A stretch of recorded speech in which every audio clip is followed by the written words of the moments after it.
Right. Hello, everyone. Good evening. If you can hear me, just type a 1 in the chat. If you can hear me, okay? If you can hear me, if you can see me, all right? Just type a 1 in the chat so I know we are together. Awesome, fantastic. Thank you so much, guys. Thank you for that. Thank you, thank you, thank you. Okay, so quickly, let me just go ahead and share my screen.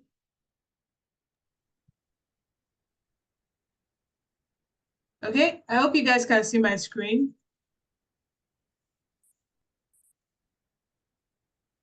All right, fantastic, fantastic.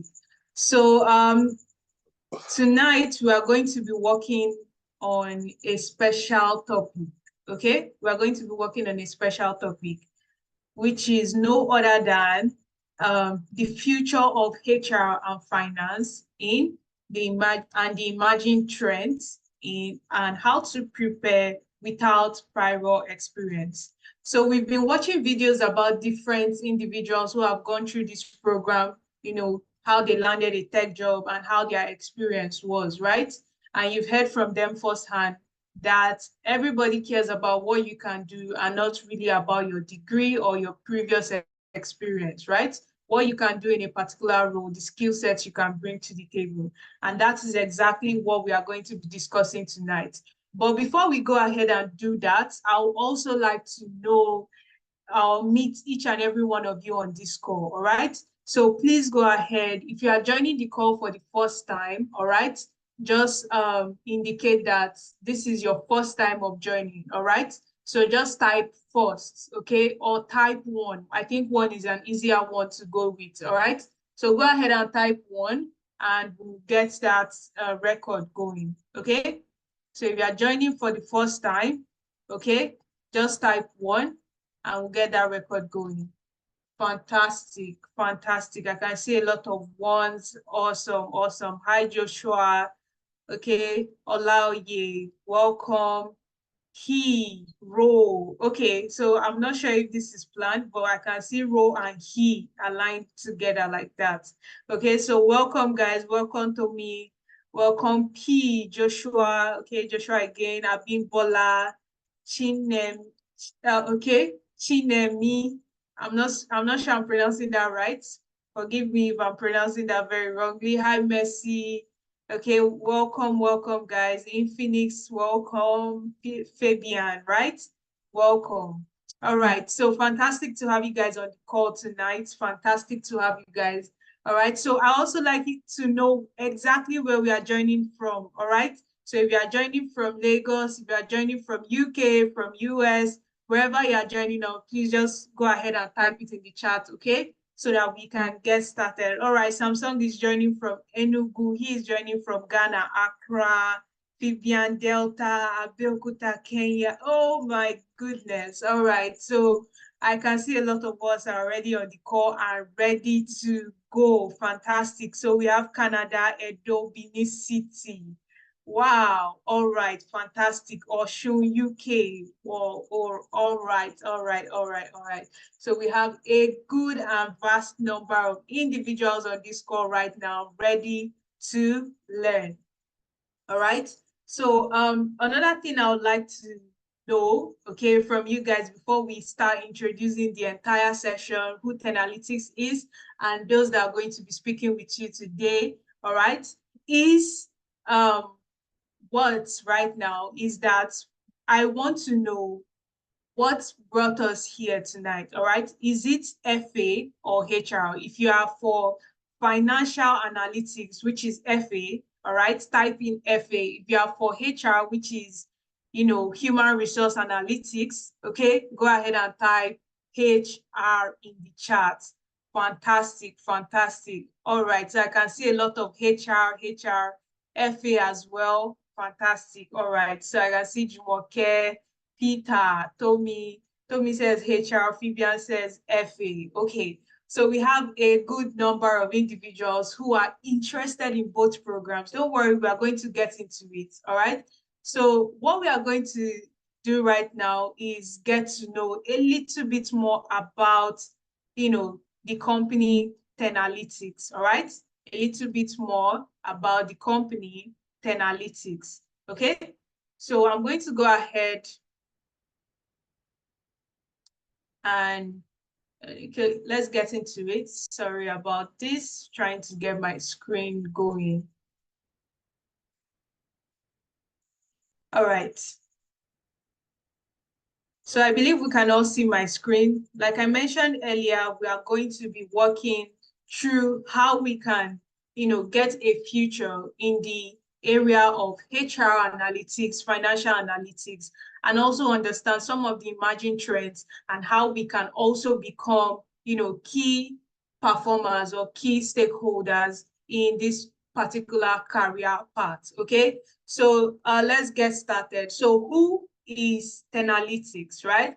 Who is Tenalytics? So we've signed up for this course. We want to get to understand exactly who we are meeting tonight. Some of us have come here from an ad Instagram page, and we need to know exactly what we are going to be doing here tonight. So yeah, Tenalytics, okay, as you already know, not Ten Analytics, but Tenalytics, all right, is a leading edtech company. We focus on providing specialized training in technology skills and delivering comprehensive data consultation services. With over 4 years building the talents from the technology workforce, we have helped over 2,000 plus people transition from the classroom into their first jobs in tech across UK, US, Canada, Europe, Africa, and Asia. So if you're in any of these locations, you are definitely in the right place, okay? So we are committed to making technology sector more accessible through premium experiential training in data analytics, business analysis, data engineering, data science, financial analytics, HR analytics, Scrum, cybersecurity, and AI engineering. All right. So I'm sure a lot of us tonight have come in here to look out for the financial analytics and HR analytics area. All right. So don't worry, we are going to be walking through all of that in a few moments. Okay, so our team of instructors are from leading global companies like Apple, Microsoft, McKinsey, Amazon, and so on. Okay, so we bring a wealth of real-world experience and dedicated to delivering an engaging practical learning experience that ensures you receive the maximum value for your investments in the future. Okay, so that is exactly what we bring to the table. Okay, so now that we know a little bit about analytics, right? Now that we know a little bit about analytics, let's get to meet our facilitators for today. Okay, so right here, I have Isosa.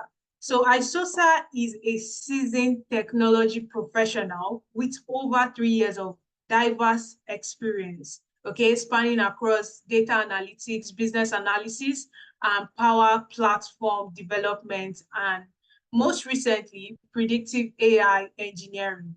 So he's the Esosa is the lead in charge of the training operation at Tenalytics, and Esosa has cultivated a rich background in various roles, which includes data analytics in marketing and strategy, business analysis in fintech, power platform developer. All right. So he operates as a consultant and freelancer, actively contributing to digital transformation initiatives, trained over 1,500 participants, and further solidifying expertise in this field. All right. So this is who you are going to be meeting with tonight. But before you meet with Isosa, you are going to be working with Mary. All right. So who is Mary? Mary is a data professional with half a decade of experience in data analytics, HR analytics, and with an expertise in cutting-edge technologies such as Power BI, Excel, Tableau, Python, SQL, and so many other tools. So as a senior data associate at Tenalytics, I have helped over 1,065 individuals transition into tech. All right. So my experience spans across various industries, including the legislative body, importation and marketing, NGO, and EdTech institution. All right. So today I'm going to be taking us through a practical session on how to use data to generate insights from, HR and finance aspects in our day-to-day business. All right. So let's get to know exactly how we are going to go through this process this evening. Okay, so what are we going to be doing today? Okay, I'm sure a lot of us are saying, okay, we are here on the call. What exactly are we going to be learning? So the first thing we are going to do, we are going to be using the Power BI to harness the, the area of strategic decision making in HR and finance. All right, the areas of HR and finance to help us actually make decisions with our data. All right, through a hands-on practical. That means we're going to be working with a tool called Power BI. For some of us, we might have not heard of that tool, but I want to make sure that we are on the same page. So please, just with a just type a yes if you've heard of Power BI. All right, type a yes if you've heard of Power BI. So if you've heard of Power BI, just type a yes very quickly. Okay, if you've heard of Power BI, awesome. Ramat, fantastic. Okay, awesome. Okay, Chinemi. Okay, I'm not sure I'm pronouncing that right. I don't know. Maybe by the end of the call we can discuss about that. Okay, so Olaide, yes. Samsung says no. All right. So I'm seeing a lot of yeses, which is amazing, and very few no's. All right. Don't worry. For those of us that are saying no, all right. So those of us that are saying no, no, no, we are going to walk through it like we have never used the tool before. All right. So we're going to take it a little bit easy to ensure that we enjoy this session. Okay. Fantastic. Nice to have you guys on this call once again. Amazing individuals. All right, so after we've finished working on the hands-on case study, we are going to understand exactly who a financial analyst and a HR analyst is. We're going to look at those skill sets that is required for you to get started in this particular career path, and also how you can join the program and land a job as well. Okay, so after that, we are going to talk about our upcoming cohort, which is on August 3rd, 2024, which is this year and also next month. Okay, so we want to make sure that you know exactly what you need to get started and how you can also grab the opportunities available to you on this call. Okay, so without further ado, let's get into our work for today. Okay, so amazing. So we have a case study here. All right, so usually we want to make sure that you can relate your practical aspect to what, to realistic situations that you will face in organizations. All right, so this case study right here, we are going to be working for a company called San Andre. All right, a company called San Andre. Okay, so I'm going to just give us a little bit backstory of what San Andre wants us to do specifically. Okay, so San Andre is a prominent company with diverse business, okay, interest across various sectors. The company places significant emphasis on efficient HR practices and a strong financial performance to drive its growth and maintain a competitive edge. All right, so San Andre, it's a company that has diverse businesses across different sectors. All right, and now what do they want us to do? They want us to help them make more significant emphasis on their HR practices as well as their financial performance. All right, so San Andre is seeking to optimize its recruitment strategy and financial management through data-driven insights. Okay, so basically what this company wants us to do is take their HR data as well as their finance data and help them to make informed business decisions. All right, help them to make informed business decisions. How do we enhance our recruitment strategy, and how are we doing in terms of our finance? All right, we know we are doing well, but let's see how this flow is going, where we are doing so good, where we are doing so well, where we can implement or replicate processes that we've been able to achieve. All right. Now we're going to be looking at some questions. All right. Just very few questions, just to help us get into what we can do with our data as HR professionals or HR analytics professionals and financial analytics professionals. Okay. So for HR analytics or for the recruitment aspect, San Andre wants us to look at the average offer acceptance rate by the job titles. That means they want to know how well these job titles are receiving offers or are being accepted by applicants, right? So it's one thing for you to interview individuals for a role, is another thing for you to actually get the right candidate for that role, right? So you post a job on LinkedIn or any of these job boards, right? And then you also want to make sure that those roles are filled, okay? Those roles are filled up, okay? So what do you want to make sure you have? You want to make sure that before you send out another job application that, okay, you want people to fill in, you want to make sure that there's a good chance of that position to be filled, okay? That is where offer acceptance rate comes in. How well are we filling these positions? Also, how well are these applicants accepting our job offers, right? If a company does not have a good, maybe salary package, working conditions and all that, they may have a very difficult time filling up a position, all right? So just imagine a role that is strategized to receive a salary of $60,000 and above per year, and they are being advertised for $18,000, right? You know the workload, the expertise that is required. You are definitely, as a company, you will not be receiving a very good acceptance rate in terms of that kind of offer, all right? So this is why we need to track these particular metrics to understand what is going on in each of these job roles, and if we need to start re-strategizing in terms of the kind of offer we give out to the public, okay? So how does this impact our recruitment efficiency? We'll soon find out when we start visualizing our data. Okay, another question we are going to be answering under recruitment is, how does the number of applicants from different sources of hire influence our overall recruitment?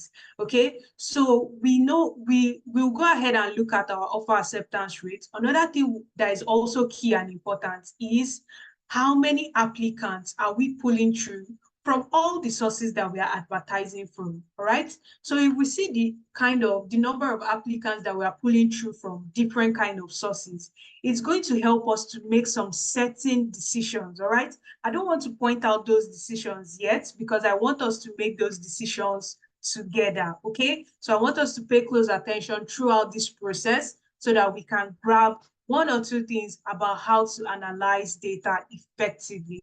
All right, so another thing I want us to look at today is our financial analysis, okay?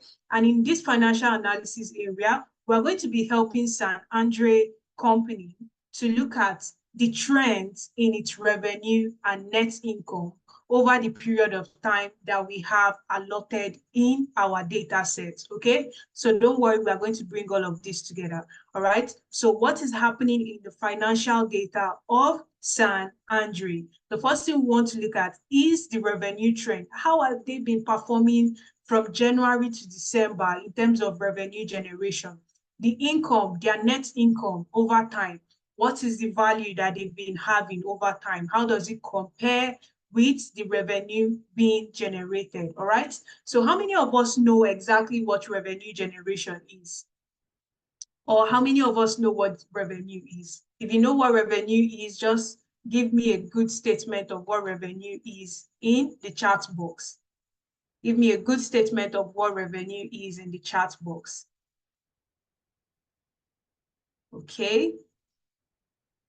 All right, so we don't have a response yet. I'm still looking out here. Okay, what is revenue? When they say a company has awesome, fantastic, thank you for that, Flora, company income, all right? So it has to do with the amount of money that is being brought into the company, all right? The amount of money that is being brought into the company. Let me put it that way, okay? The amount of money that is being brought into the company. Okay, so sorry about that. All right, so sorry about that. All right, so now how do we operate expenses okay, so the next question we are going to look at is how do operating expenses impact net income, and what are the patterns observed over different quarters? All right, what are the patterns observed over different quarters? All right, so we are also going to be looking at two trend analyses to help us get into the data of San Andre and help them make some decisions as to the best strategy to use for their recruitment, as well as make guided decisions as to how we can approach the next financial quarter to ensure that we get the best results in our finance, as well as manage the operating expenses that the company is currently incurring. All right. So, all right. So now that we understand exactly what we are going to be doing, we'll get into our work for today. So the first thing I want us to do is to get our data set, all right? To get our data set. So I'm going to be sending out that link in the chat, okay? I'll send out that link in the chat. We can see it over here, San Andre. Okay, so I'll just go ahead and drop that link right here, okay? So please go ahead to the Google Sheets and download that particular spreadsheet. So let me click enter and we are good to go. All right, so go ahead, drop that information, click on that link and you should be good to go. All right, so what I want us to achieve here today is what? The first thing I want us to achieve is to take our raw data, that's what we have in our Google Sheet right now, and transform it into a visible, a visually appealing and readable dashboard or report that we can use to make informed decisions, all right, based on our HR strategy as well as our financial management initiative for San Andre, okay? So without wasting too much time, let's get into it. So I'm going to go back here. Okay, let me stop. Let me take this out of presentation mode.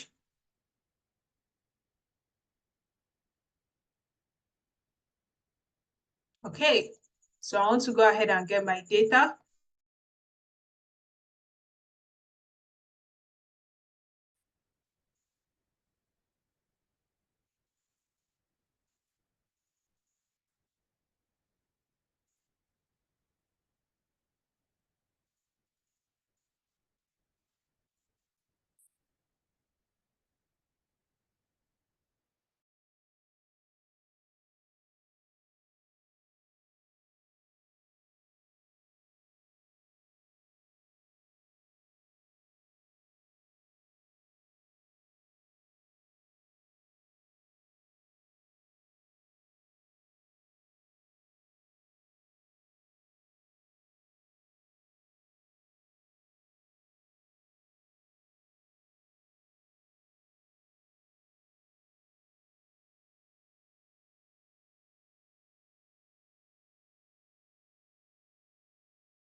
All right, so sorry about that. I think I just got kicked out of the call. Okay, so let's get back to it. I believe we can all see my screen.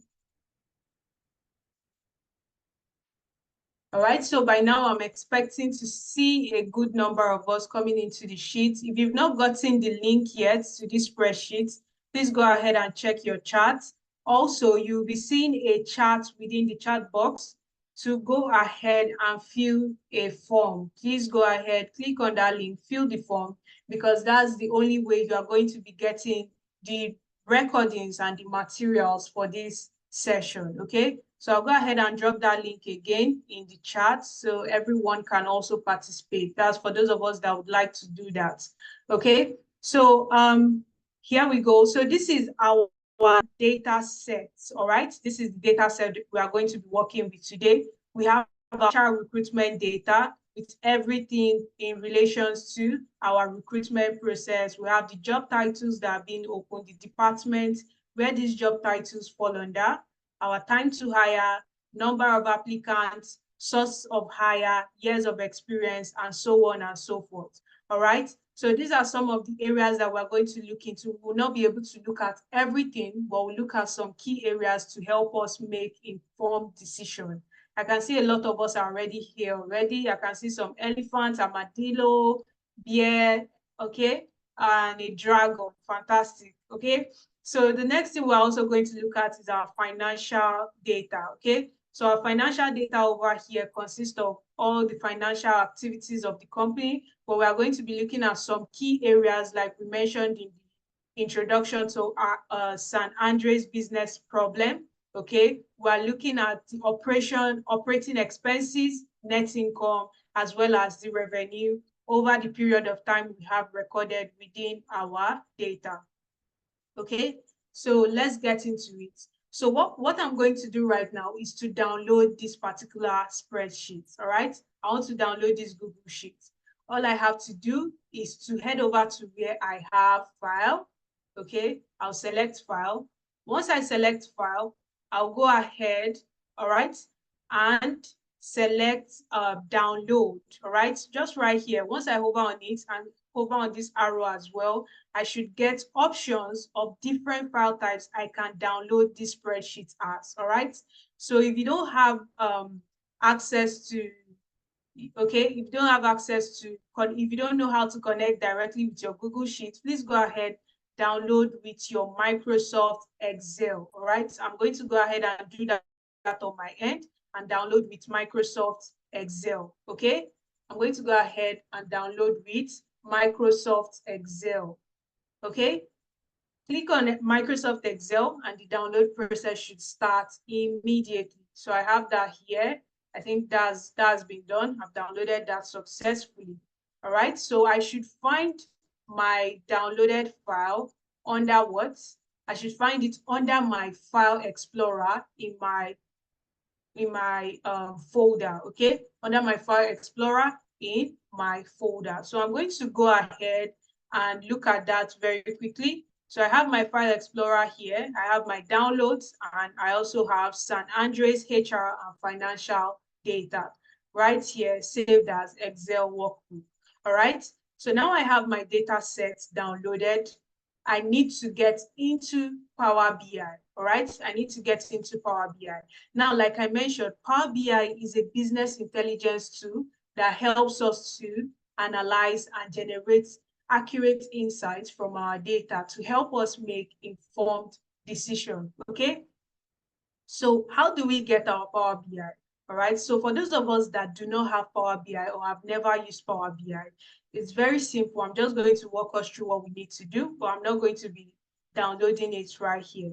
Okay. So if you have Microsoft Store on your PC, you click on your Microsoft Store. All right. So once you click on that, okay, let me show you again. You go to your start area, you click on Microsoft Store. Once you click on Microsoft Store, you go into, it opens up your Microsoft Store right here. All right, I'm not sure we can see what I'm doing right now. So let me bring that in. Okay. So like I mentioned, we have our start bar right here. I click on it, select Microsoft Store that you can see right here. It opens up this beautiful interface for us. Okay, so once we get into the Microsoft Store, all I want you to do is just type in Power BI. Okay, so I have it here. I'm just going to go ahead and click on that. It opens up Power BI information, Power BI software. I have PowerPoint here. Let me just work on that very quickly. Okay, Power BI desktop. All right, so I have Power BI desktop over here. All I'm going to do is just click install. I already have mine installed. Click installed, and you should have the software on your personal computer instantly. Okay, so that's how to go about that. Okay, so I'm going to go ahead and bring in our Power BI interface. So I already opened mine on my PC. I believe we all know how to open an application just by double clicking on the app icon, okay? And it opens up this interface. Now I'm going to go ahead and open up a view called the report view so that I can be able to import my data easily and successfully, all right? So I'll click on blank reports and it opens up this beautiful canvas for me to work on, all right? Now, for me to be able to bring in that data set I just downloaded, I have to use an area called get data, all right? I have to use this area called get data. So all I have to do is just click on the drop down arrow, okay? I'll click on the drop down arrow on my screen. And once I click on that, I should have more information, like more data source listed out for me to connect with. Okay, so for those of us that don't know, Microsoft Power BI has multiple data connectors. It can connect to diverse softwares, all right? So like I mentioned, we downloaded our Google Sheets in an Excel workbook. So if we are going to connect to that Excel workbook, we are definitely going to be using Excel workbook right here to connect to that data. So I'll go ahead and click on Excel workbook. All right. Give me a minute. Go to downloads. And right here under downloads, I have my San Andre HR and finance data. All right. San Andre HR and finance data. Let me quickly select that. Open that. Okay. Click on open and I should have my interface right here showing me a preview of that particular data set, and we can get started to work on the data set. Okay.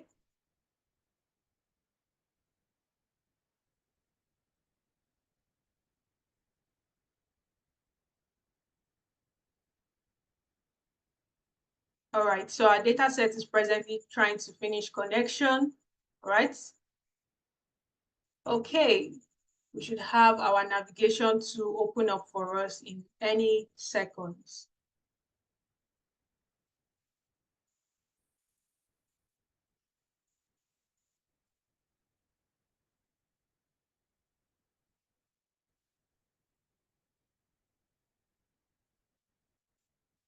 All right, so right here we have our navigation toolbar. And if you can see here, it's called the navigator. You see an area that says no item selected for preview. Now this area, I just call it a double checker, right? You just want to make sure that you have the right data sets that you are working with, or you select the right table that you want to work with within your spreadsheet. Now for today, we're going to be using these two tables to analyze our data, okay? We need our financial analysis report, and we also need our HR analytics reports. Now, because my data set is well labeled, I'm very sure that I have the right data set, okay? So I'll select both reports because that is exactly what I want to work with, all right? So I'm going to go ahead and transform my data, all right? So basically, we went to bring in our data sets. Now it's time for us to make sure we don't have any issues with our data set when we start analyzing it, all right? So I clicked on the transform button, all right? I clicked on the transform button and Power BI is going to open up an interface for me called Power Query, all right? Called Power Query. So in Power Query, I should be able to see a lot about my data set. Remember, this is a data analysis process. We're still trying to clean up our data and make sure it is ready for analysis, okay? So what do? We look out for data discrepancies, things like null values, if our data set is in the wrong data type. All those things are very, very key for us to make sure that our data set is good to go, all right? So if you look right here, you see that we have empty cells, all right? Just by looking at the profile we have here, we have valid 30%, empty 70%. And if you look through all the columns very closely, you will notice that this is consistent throughout our data, all right? So being for a fact that we brought it in from a different source, we might have incurred some empty cells being recorded as actual relevant cells. So very simple for this kind of situation. All I'm going to do is select a column in my data sheet. All right. I'll click on this button here that I used to filter the column. All right. Click on that button. Okay. I'll click on the button, and what happens, I get a list of drop down of the actual information within my data. All right. But right here, I would notice, or you would also notice, that you have something called null. All right. Null is also what we know as empty data. All right. There is no information in that.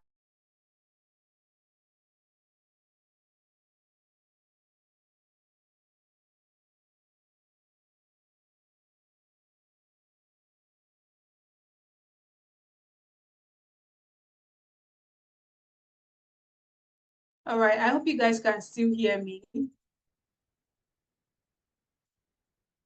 Yes, we can.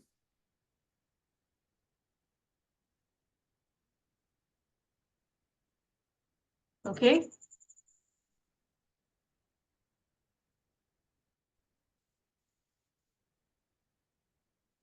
All right, so sorry about that. I think that was my network. Okay, but thankfully I'm back. Okay, so let's continue with what we're discussing about. So like I said, we have a list of data, and we also have a way to see a summary of everything that we have within that column. All right, so one amazing thing that we need to do is what? We need to figure out why we have empty cells, and we've been able to figure that out. We have a list here called null values. All right, this null value is definitely not what we want to deal with within our data set. So all I have to do, I'll just uncheck the null value, and once I uncheck it, remember we have here a record of 70% empty. I'm going to go ahead and click OK. All right, once I click OK, I should have 100% valid data, and let's see if that works out right here for us. All right, so we have 100% valid data.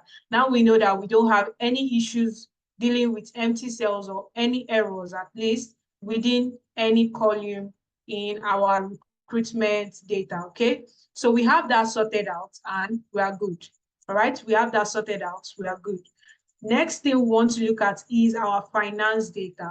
I'll just go ahead and click on it, the finance data. So right here, we also have a list of companies, and we still have the same consistency of 70% empty data, all right?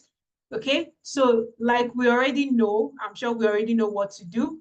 I'm going to select this cell right here. That's click on that filter button and do what? I'll uncheck the null value, all right? Uncheck the null value, click OK, and everything that has to do with empty cells clears out instantly. Okay, so luckily for us, our data types are very much accurate today. And because of time, we're just going to go into our Power BI and start fixing up our reports for San Andrew. Okay, so I'm going to go ahead and close this information that we have here just by clicking on this icon that says close and apply. So I'll just click on that icon, and we should get back into our amazing and beautifully laid out report view to start analyzing data. Okay.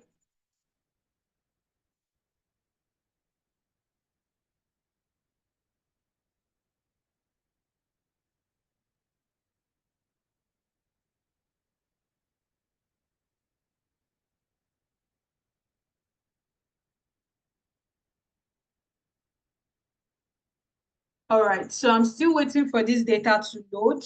Once it gets in, we're going to continue with our process for tonight, okay? So guys, please remember to fill that form. If you are going to be filling that form, all right, so Peter says, can I be excused for 10 minutes? I think you are free, all right? Okay, so but please make sure to fill that form just in case, okay? Just in case, make sure to fill that form. All right, so you can also get all the videos and everything that you need. All right.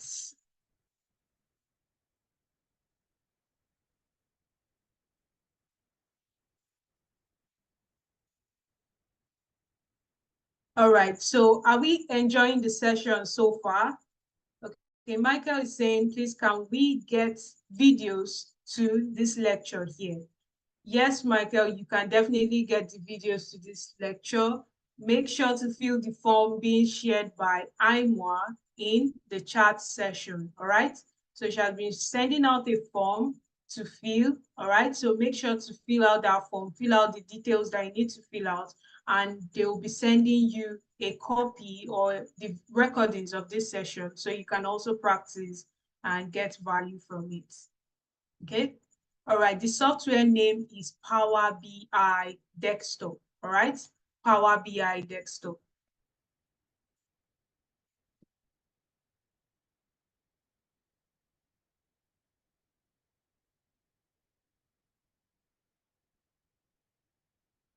All right, so it's taking a little bit more time for this data to load. All right, so once it's done, we are going to get into the work that we need for today, all right? All right, so guys, I hope we have been following so far. If you've been following the session so far, just type yes in the chat so I know those that are still with me, okay? Type yes in the chat, awesome. Ibukun, yes. Kwaku, okay? Kweku, right? Welcome, Kweku. All right, Frederick, okay, can I get the form? Okay, so please send out the form to Frederick. Awesome. So Lagos, Bia, everyone is following so far. Steven, amazing. Tommy, fantastic, fantastic. All right, so we can see a lot of yeses so far. Fantastic. And our data is now fully loaded. I'll wait for that to reflect on my data panel, and we are going to get to building our dashboard. All right.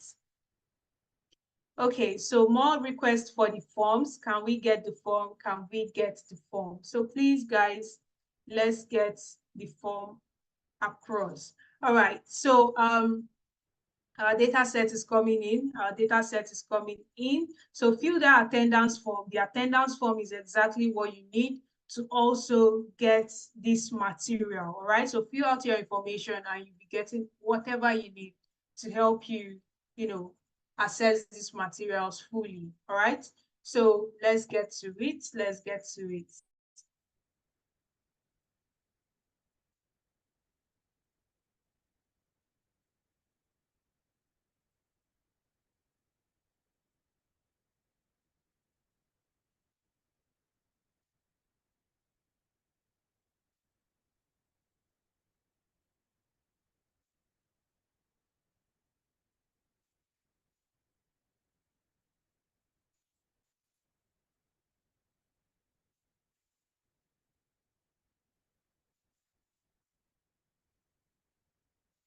All right, so now we have our data sets here already, and we can definitely go ahead and continue what we are here to do.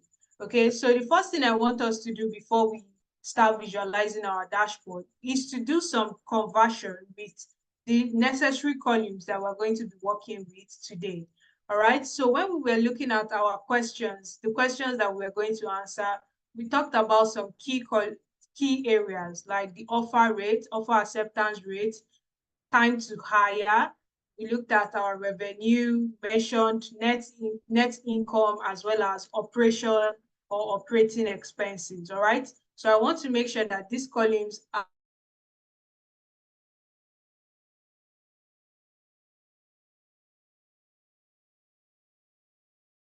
I'm going to select the revenue table. All right. I'm going to select the revenue table. All right. Sorry, the finance table, selecting the revenue.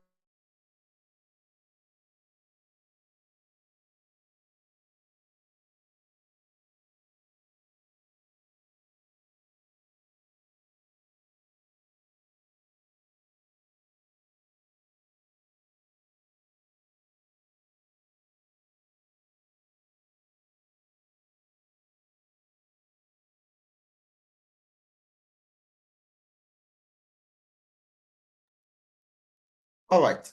So while Mary gets back, okay, just like she mentioned, all right, let's try to follow through if you know that you're not able to follow along, because of course it might be a bit difficult for you to take a look at what you're doing, take a look at the screen, and that back and forth. Okay, so you would get access to the recording of the class session. You get all of the materials. Okay, all you need to ensure you do is that you fill in the form, the attendance form, and that you stay till the end of the session. Very, very important. Okay, Mary, are you back now?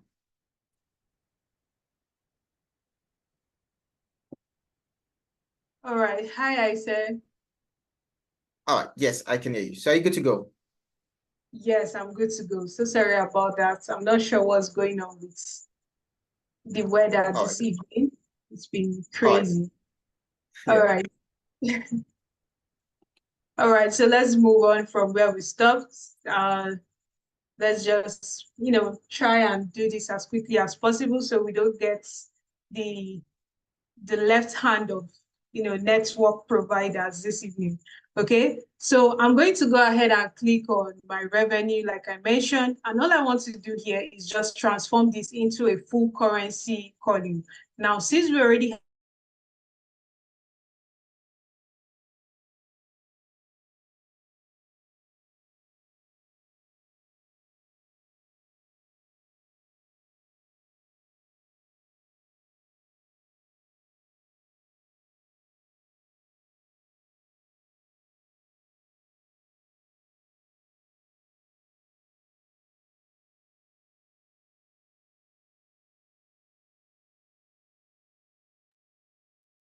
So we can't hear you, Mary.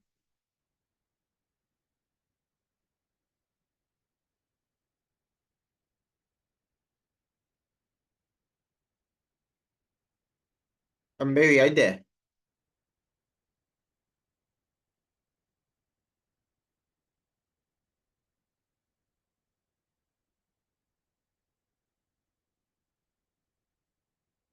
Okay.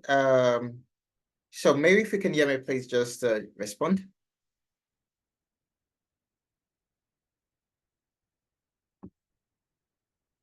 All right. So while we wait on Mary, okay. So what we are trying to do today, what we are doing today is that we are trying to see how strategic HR and FA have become. Okay, so this is just the first part of the session where you get to learn, a bit about some of the tools that you would get to use as an HR analyst or as a financial analyst. Subsequently, okay, so we are going to take a look at why are those roles now really tech roles? Okay, so what's the big deal about being an HR analyst or about being a financial analyst? What's the big deal?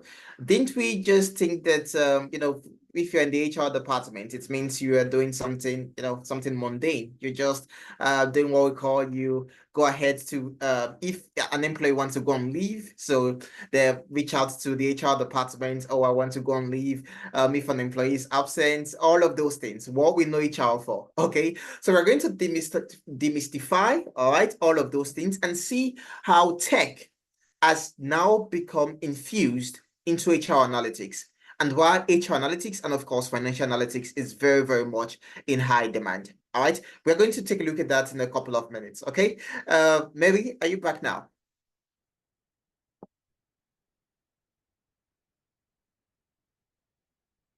All right, yeah, I'm back. All right then. All right then. All right, so let's see. Okay, so let's continue from where we stopped. Thank you so much, I said. Thank you. All right, so I'm going to go back to my Power BI. So sorry about that. Okay, so I'm going to go back into my Power BI interface because I want to make sure that we walk through some key areas before we get into the next area. Okay, so the first thing I did here was to transform my revenue column. Now I'm going to go ahead and also transform my income column and my operation column. All right, so we still have a lot of columns to transform, but because of time, we can all do that or in our spare time to make sure that we have our, dollar sign consistent throughout all the columns that represent our income or anything that has to do with monetary values within the company. This helps us to interpret our data even much better than we have, all right? So if we have a figure being represented as maybe 12,000, all right? And we look at it and say 12,000 income. 12,000 income of what? Is it a currency? Is it a count of something incoming? I don't know. All right. It has to be well defined. All right. So that's why we definitely need to make sure that when we have currencies, we have our currency figures also displayed on that. And when we have other things, we make sure that they are well represented in whatever data capacity they are in, okay? All right, so I'm going to just go ahead and, work on my HR recruitment data as well. So right here in my table view, I can easily transform my data as well. I'll go to the HR recruitment area and also make sure that I work on that, offer acceptance rate. Okay, so I have my offer acceptance rate column. For this, it's not a currency value. It's just a value that is supposed to be in percentages, all right? So all I have to do, instead of it to be in a decimal place, I'll just go ahead to this formatting area, click on the percentage symbol, and just like that, my data set is transformed from this decimal places into percentages, all right? From decimal places into percentages. I hope you guys can hear me properly. I hope you guys can hear me well. All right. So if you can hear me well, just type in yes in the chat. All right. Type in yes in the chat. All right. So another thing I would like to do here is to make sure that I have one decimal place. All right. One decimal place. All right. Thank you very much, Toby. Thank you, Aisha. Okay. I'll reduce that to one decimal place just by clicking on this drop down and I'm good to go. Now it's time for us to do some visualization, all right? We've cleaned up all that we need to clean up and we can get into Power BI and start laying out some amazing charts, okay? So I'll go back to my report view over here where I have my canvas for my visualization. Now, the first thing I want to look at is some of my key KPIs, and that would include how long it takes us to hire a particular candidate, the offer acceptance rate, the average offer acceptance rate, total revenue or average revenue, and net income, okay? So I'll be using my card visual here. Let me just bring that in, okay? Let me drag that over here. Let me minimize this information. All right, and I'm going to just move this over here real quickly. All right, now I want to see how long it took us to hire candidates in this organization. Over the period of time we have, on average, how long does it take us to hire candidates? So the column I'm going to take to do that is my time to hire, all right? So when the applicants submit their CV, till when we actually make an offer, how long does it take us to do all the interview processes, right? So I'll just take this time to hire here, drag it, drop it in this field area, and I should get a figure, all right? The first figure I'm going to get is a sum figure. So instead of using the sum, we want to use the average. Average gives us a more accurate time period of what we are looking at. So we have time to hire in days. We can't use 15,000 days to hire an individual. So if I use my average, I get a more accurate figure, all right? So I have my average time to hire. Let me just fix the title real quick. My average time to hire is what? 50 days, all right? 50 days. I'm going to fix this particular column very quickly as well. I just want to make sure that we have it in the right size, the right font size and everything to make it visually appealing for the end users, obviously. The next thing I want to do is to take out all the decimal places that I have here. And now we have approximately 51 days, okay? It takes us 51 days to hire. That's a lot of days, right? That is a lot of time to actually make decisions to bring in someone into the company, all right? A lot of time in terms of productivity and, capital being wasted in recruitment periods. All right. So, like I said, the next thing we're going to look at is our offer acceptance rate. All right. Our offer acceptance rate. So, I'm just going to bring that in here. I'll duplicate this visual real quickly. Okay. And bring that over here. All right. So, our offer acceptance rate, I'm just going to be replacing my time to hire with offer acceptance. So drag that here, change that from sum to average. I should get a more accurate figure of how long it takes us, because the entire column is filled with percentages. Now we can get an accurate figure of our offer acceptance rate. Now, if you see a figure that is as high as this, you definitely know that this company is doing well in terms of offer acceptance. This is 75, all right? But there's definitely still room to increase this performance, all right? There's definitely still room to increase this performance into something else, something better, right? So instead of us having just 75%, we can go ahead and have 80%, 90%, and make sure that the individuals we are bringing it are top talent, all right? Top talent. Okay, let's move on to the next information that we'd like to see. Okay, on the finance side of things, we'd like to see the total revenue, all right? The total revenue of operations, the total revenue that we earned over the period of time. So on average, how much has this organization earned? So I'm just going to bring in our revenue figure here, and we're going to look at the average figure. Okay, so I'll use the average. We should have our figure here. We have an average of 15 million. That's what the company has earned in terms of total revenue. Now, the last thing I want to look at here in my card visual is going to be the average net income. All right, the average net income.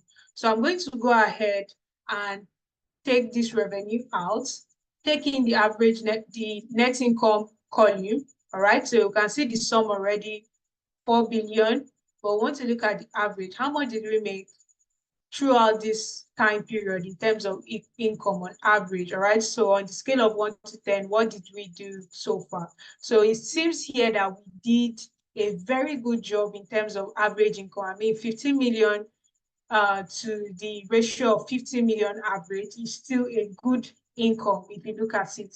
But we are still going to dive a little bit further into this just to see where we are actually making all this progress, all right? So we don't just want it to be, we are looking at this particular data, we are just saying, oh, we use 51 days to hire, we have offer acceptance rate. What are those intricate areas that we need to actually gain deeper insight as to what is going on in our data? All right, so let me just take this background out so that we can work better with our chart placement. All right, so I'm just going to go ahead here and change that to a different, okay, a different color code. Okay, all right, so my background is still fully white because my transparency is set to 100. So I'll turn that off. And immediately I turn that off, I believe we can all see a little bit of contrast right now on our screen, okay, which is absolutely what we need right now. Now I'm going to just go ahead and, place this properly very quickly.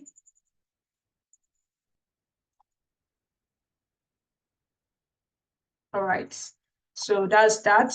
Now, let's start bringing in our other charts, okay? So the first thing I want to look at is my offer acceptance by job roles, all right? Offer acceptance by job role. So I'll use my waterfall chart, so I'll see where we are rising and where we are falling, okay? So I'll just bring this here, align this over here, just move it around a little bit, just to fit. All right, so here, the figures that we're going to be looking at is definitely going to be our average offer acceptance rate by our job title, okay? So under our recruitment data, I'll go ahead and do what? Select my job title, okay? So once I select that, it should be in the right area, and also my offer acceptance rate. Remember, we're looking at this on average, and we just want to make sure that we know how much or how well each of these job roles are receiving acceptance when it comes to recruitment processes, all right? So let me just modify these columns here, or these headers here very quickly, and also make sure our data set is as presentable as possible, okay? So we have our first representation, but just by looking at this, you might not be able to make out sense of what is going on so far. So let me fix that so we can see our data sets properly. All right, so I'll modify my charts very quickly. Okay, just increase my font sizes. Okay.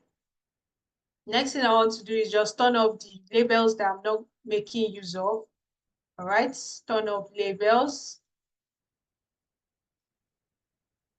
And I want to make sure that I can see all my data labels. So we can see our data label on the screen right now. For data analytics, acceptance rate is 76%, sorry, 76.4%. And if you look through, you see that everything is going towards the downwards direction. Product analyst, product manager is some percentage down as well. Sales representative, right? So just by looking at that, we can see the exact breakdown of each of these job roles as how their acceptance rate has been so far in the organization on average, all right? So everything has been on a good percentage, but we can note just by looking at this that in some areas, we have good performance more than some areas, all right? So for those areas that we don't have as, you know, as good offer acceptance rate as others, we can definitely look at what we are offering those, let's say in the data analyst positions, right? In this data analyst position, we have 76.4%. And let's say in the marketing manager position, our offer acceptance rate is basically 73.9%, all right? 73.9%. Now, if you look at this 73.9% compared to the 76.9%, definitely 73 is lower than 76, all right? So when we are offering jobs, or when we are advertising jobs, or when we are making offers to these individuals in the data analyst role, what exactly are we doing differently that we are not doing for the marketing managers, right?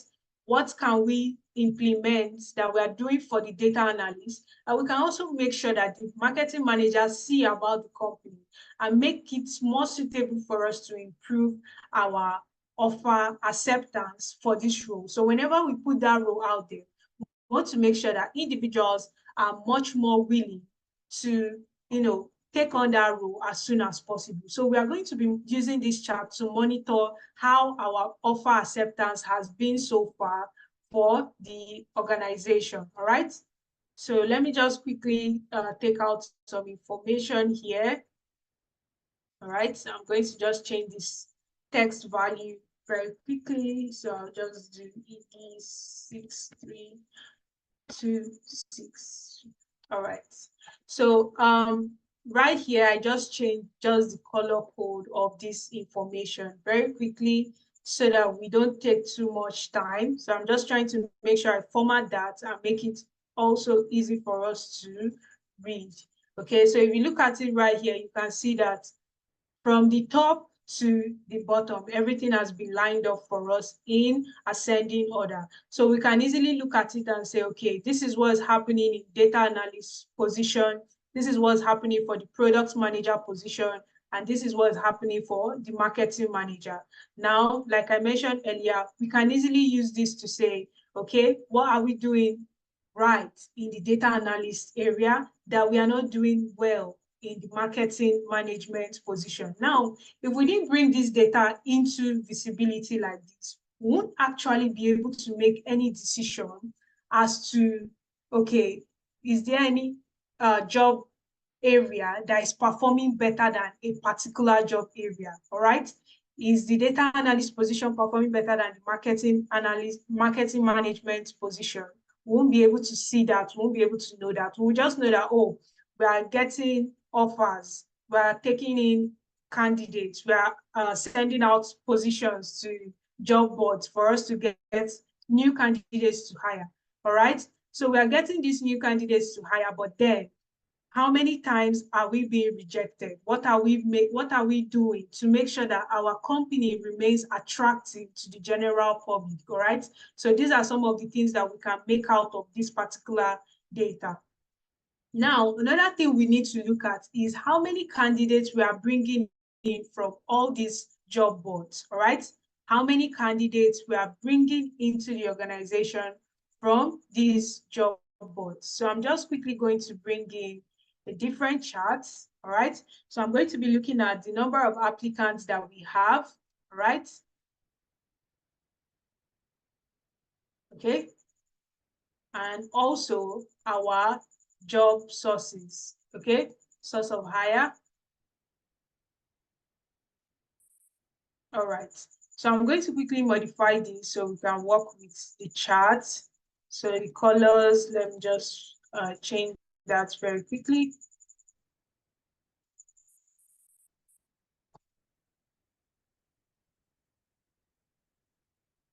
Right.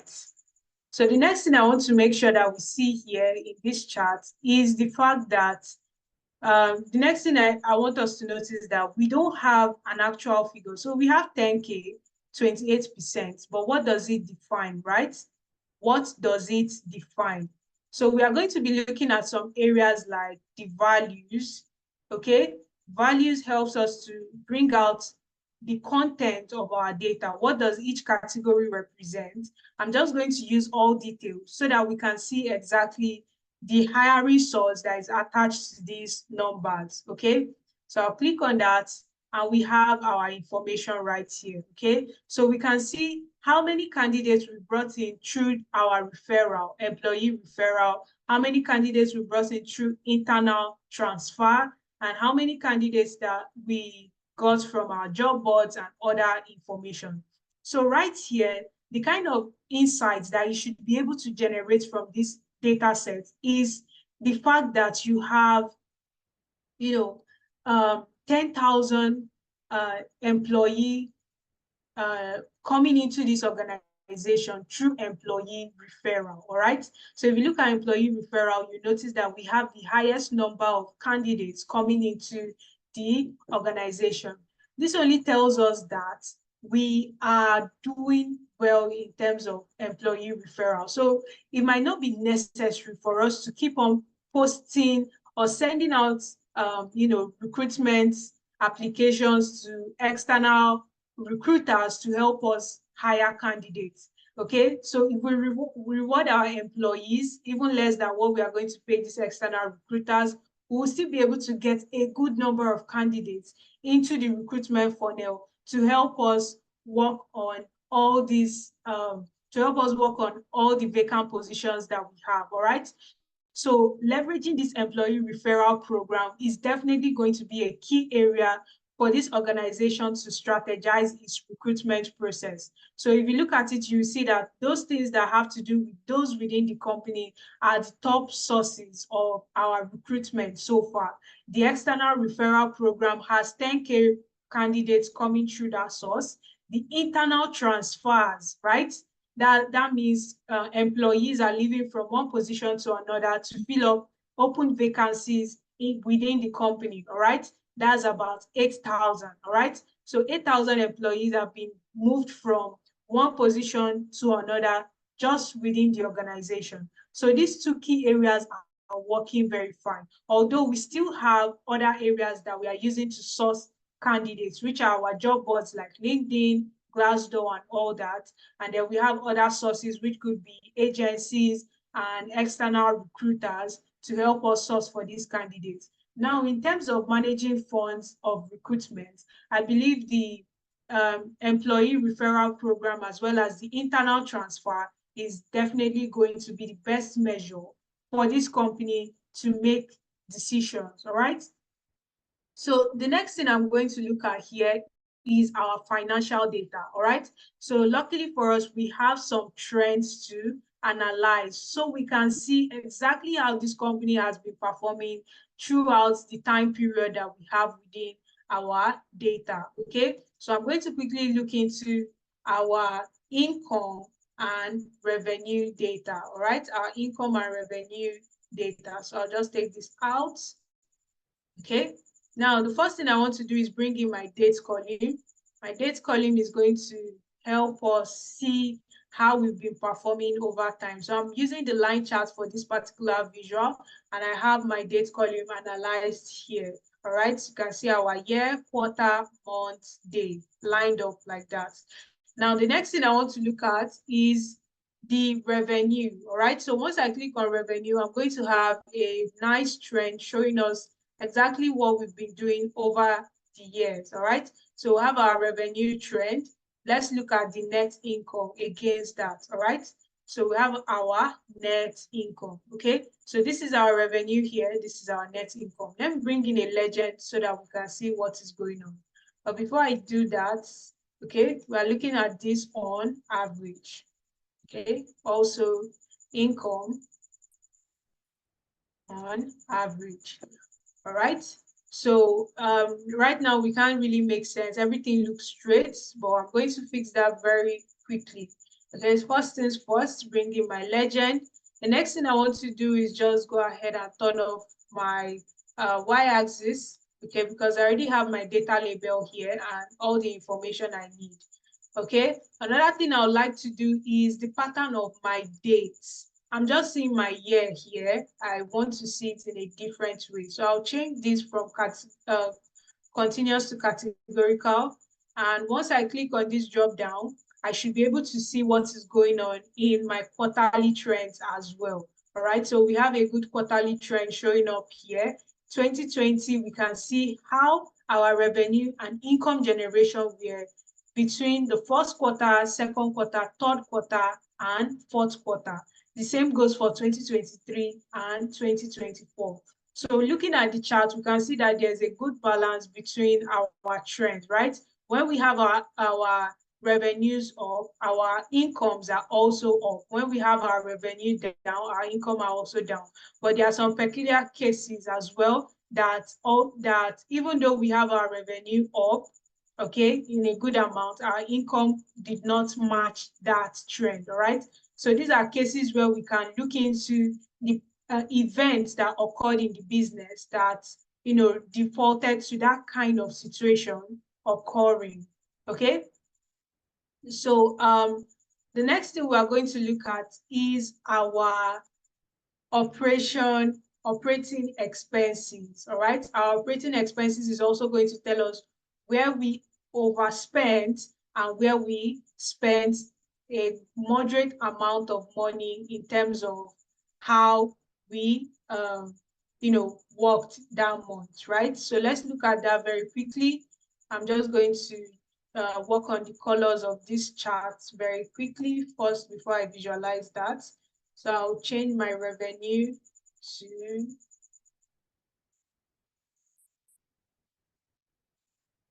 okay.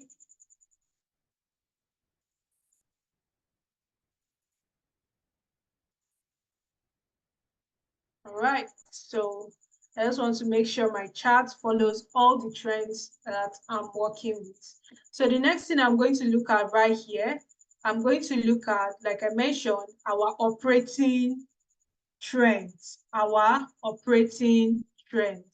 So here I'll just take out my nets and revenue and look at my operating expenses trends, okay?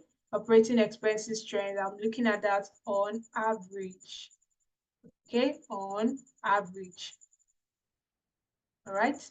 So converting that from sum to average so that we can see exactly what's going on. So in some areas, we'll notice that we had low expenses more than the others, all right?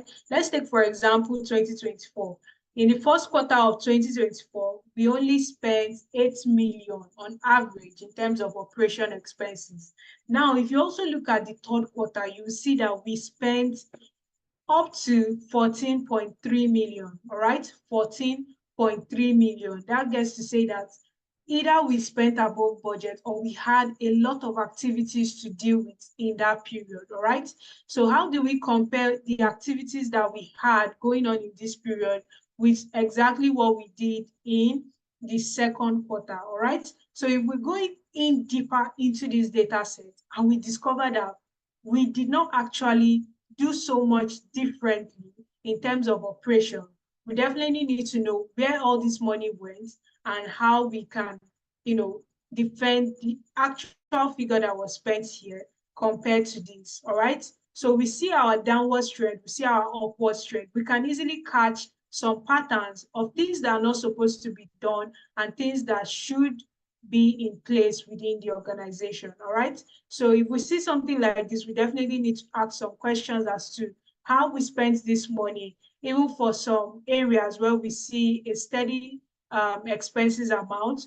Okay, these are normal trends. We can say these are normal trends within the business. Okay, we are looking to spend between 11 million to 8 million on a monthly or a quarterly basis. But now we have something like 14 million. Something has gone wrong or something has changed about the business operation, all right? So our trends basically helps us to see exactly what is going on in the business over periods of time, okay?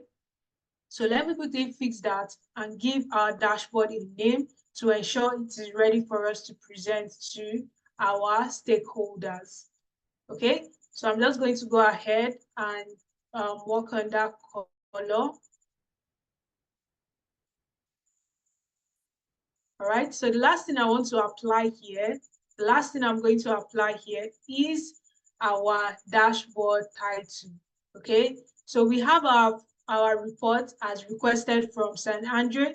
We have our recruitment information. We also have our financial information. Now it's time for us to also impute our title to make sure that our stakeholders know that this report is for their organization. All right, so I'm just going to go ahead and name this San Andre.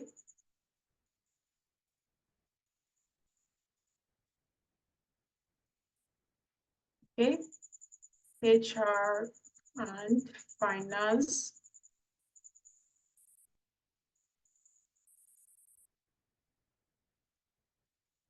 report. All right, so don't worry, I'm just going to go ahead, highlight this and make it bold enough for us to see. Okay, so go ahead, increase that.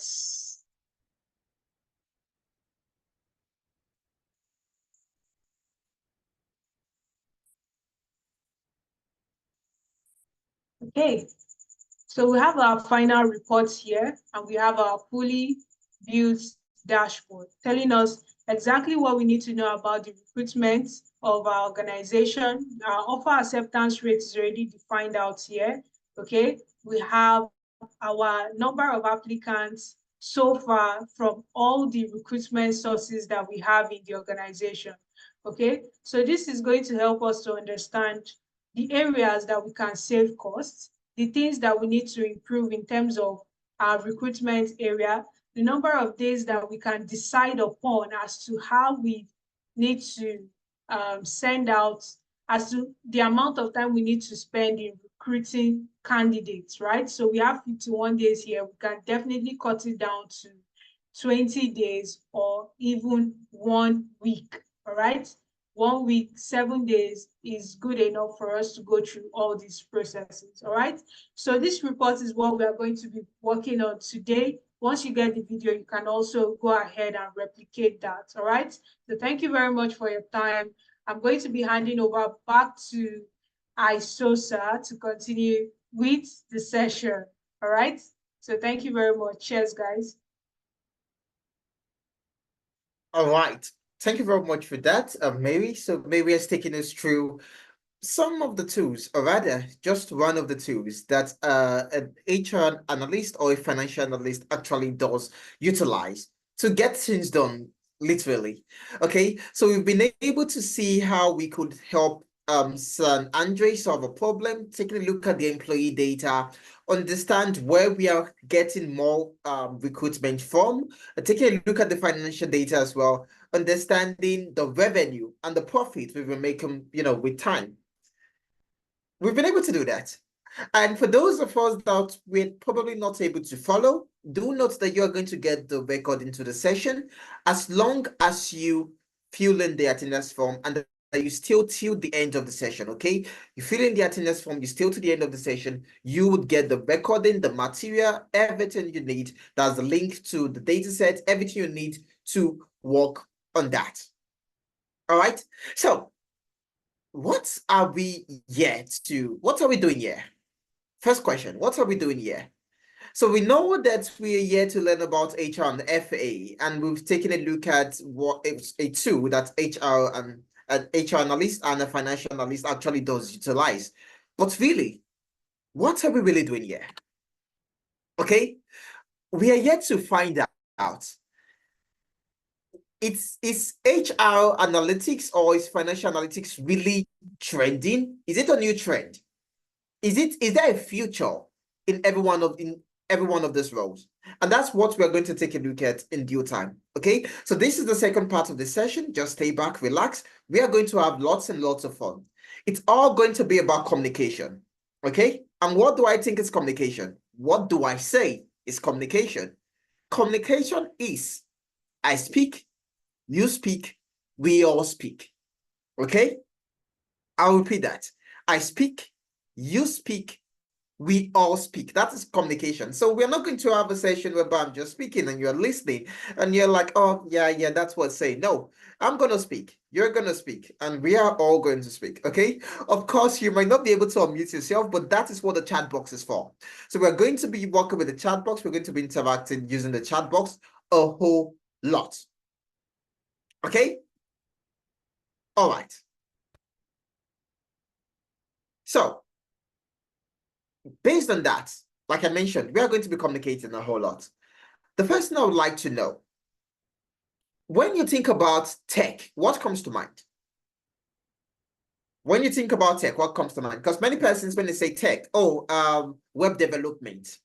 Okay, so web development, building an application, that is tech. So when you think of tech, what comes to your mind?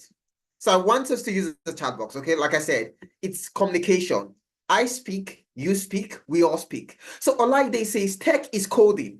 So anytime Olaide hears about, tech, what comes to Olaide's mind? Coding, writing codes. Okay, Adiola says innovation. Okay, so Adiola is more of like a humanitarian look on things. So tech is innovation, improving on things, making things better. More responses, guys.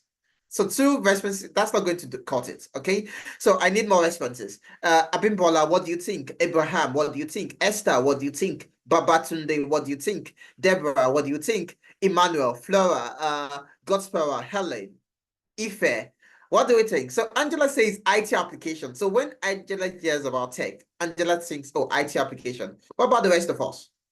What do we think tech is all about? When you hear tech, what comes to mind? Is it crypto? So maybe crypto comes to mind when you hear tech. Okay, forex trading or something. Okay. So what comes to mind?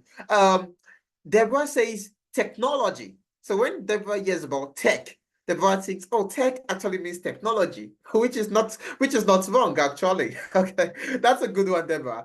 And Ekuma says using digital software to solve complex problems. Okay, Alimsi says using technology to do things. Solamin says data, and SB says solutions. When we hear the word tech, what comes to mind?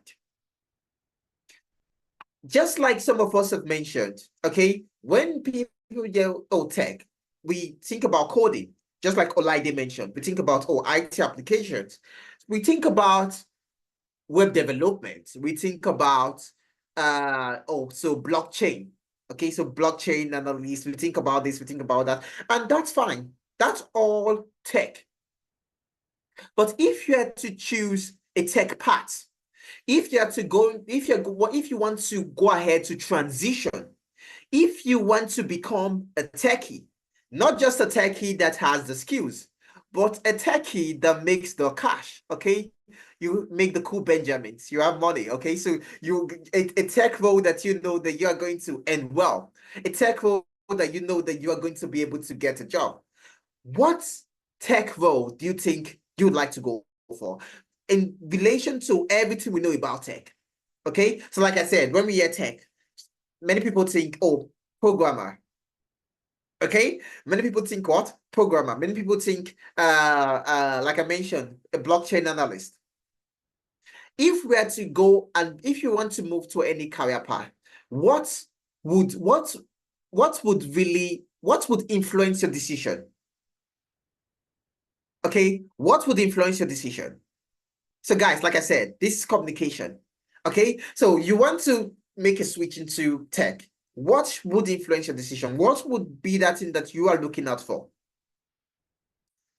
Okay, what would you be looking out for? Bankole, what would you be looking out for?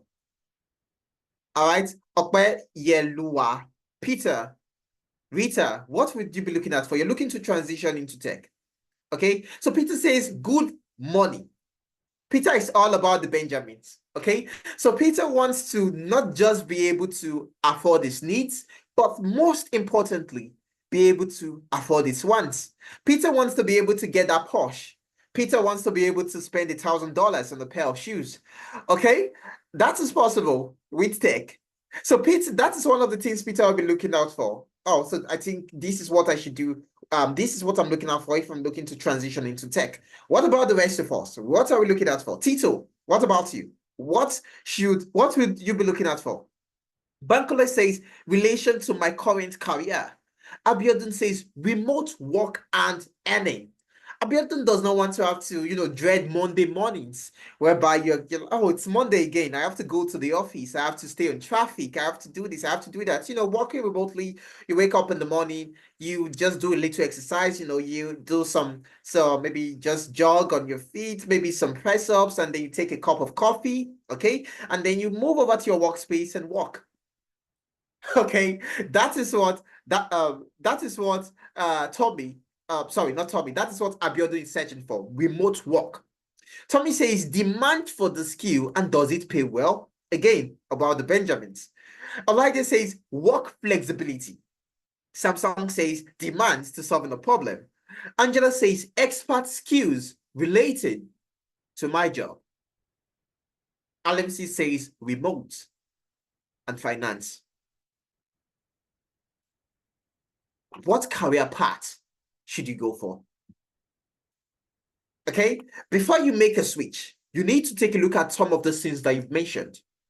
And two career paths that is absolutely, and I repeat one more time, absolutely amazing for you to get into.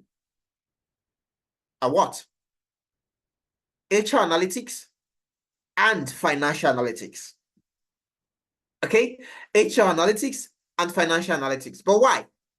Oh, I used to say, what are you saying? Okay, yeah, HR analytics. Are you trying to tell me that if I become if I decide to move into HR, that I'm going to make enough money to buy a Porsche? Okay, is that what you're saying? Are you saying that if I decide that I want to become a financial analyst, is that really a tech path? When I hear people talking about tech, no one actually mentions HR analyst, no one actually mentions financial analyst. What are you saying, Aisha, sir? What would really make me go for this career path? Why should I go for this if I'm looking to transition into tech? Why? Simple.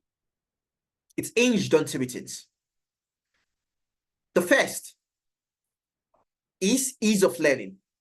Something that you can easily just make a switch into, just like that.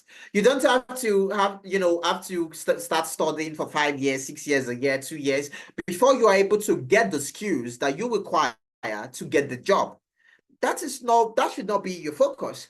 You don't want to go ahead to learn something that it will take you 2 years for you to even know the basics. You want to learn something that's just like that, you know the skills, you are capable, you're a master, you get the job and you start earning. That is what you want. That is what you should be looking for. As an HR analyst, or you going into HR analytics and you go into financial analytics, one of the things you're sure of is ease of learning. Another is ease of transitioning to getting a job. You don't want to go ahead to learn about a career path that at the end of the day you don't get a job. You don't want to be like Kunle. We all know Kunle. Okay, so who is Kunle? Kunle is that guy, is your friend. Okay, so I hope there's no Kunle on the call. Or no, okay. So Kunle is your friend. Kunle is your friend that told you that he was transitioning into tech 5 years ago and that he learned the skills, he could do this, he could do that. And today, Kunle still has no job in tech. He claims he's a techie, but you're not making money from it. It's like you say you can use this, but why? How? Like, I really don't understand. So you know you are in tech, but you don't have a job in tech, at least. You are not, like you're not working with tech day to day. You just claim you're in tech because you know how to use a tool or two. Okay? Because you know how to use what? A tool or two. So that is Kunle. You don't want to end up like Kunle. You want to ensure that if you do eventually go ahead to learn the skills, you can get a job. And that is what ease of transitioning is all about. And this is something that HR and financial analytics offer you. And also, you also get high and rewarding salaries. It doesn't get better than these people. Ease of learning, ease of transitioning, and high rewarding salaries. You earning and you seeing a job progression. You earning and you're able to afford luxuries. You earning and you're not, you can do, like I mentioned earlier, you're not just able to get your needs, but you can also get your wants, because I believe that's something that is very, very important to each and every person.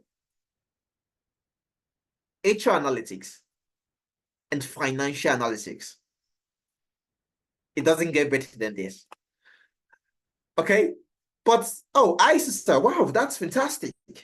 ISISA, oh, fantastic. I think I'm interested in HR analytics and financial analytics. Since you're telling me now that I'll be able to learn easily, I'll be able to get a job, and that I would actually be able to earn well. I think I'm interested. But really, who is an HR analyst? What is HR all about? Because all I know about HR is that it's that department in the organization, it's that department back in the office that no one really cares about. Okay, that's department that it's just when maybe you don't feel like coming to work today, and then it's like, oh, HR, I don't want to come to work today. That department that they're just, all they do is just to pay salaries. That department that there's this notion out there that they don't really do anything. They're just there, taking company funds. That is the notion that people have about HR. And you yourself, you might have heard that previously. I've heard about that before. If you've heard about, maybe you've heard that kind of notion, or you actually hold that notion that HR, HR, there's really nothing in HR. Okay, just send something, maybe send a 1 to the chat, okay, or send a yes, okay, a yes to the chat box. Let's see if we have that thought, because of course many persons actually have that thought that, oh, that's what HR is all about. Okay, Olaide says yes, people believe that, but it's not true. That's what Olaide thinks. What about the rest of us? Abraham, what do you think? Okay, Geraldine, what do you think? So what do we think, guys? What do we think? Is this really is the HR, is it something we should go into based on the notion out there? Ivy, what do you think? So I need more responses. Okay, so this notion, is it something we've heard about before? Is it something maybe it has been whispered, and we, like Olaide says yes. Olaide has heard about that, but it's not true.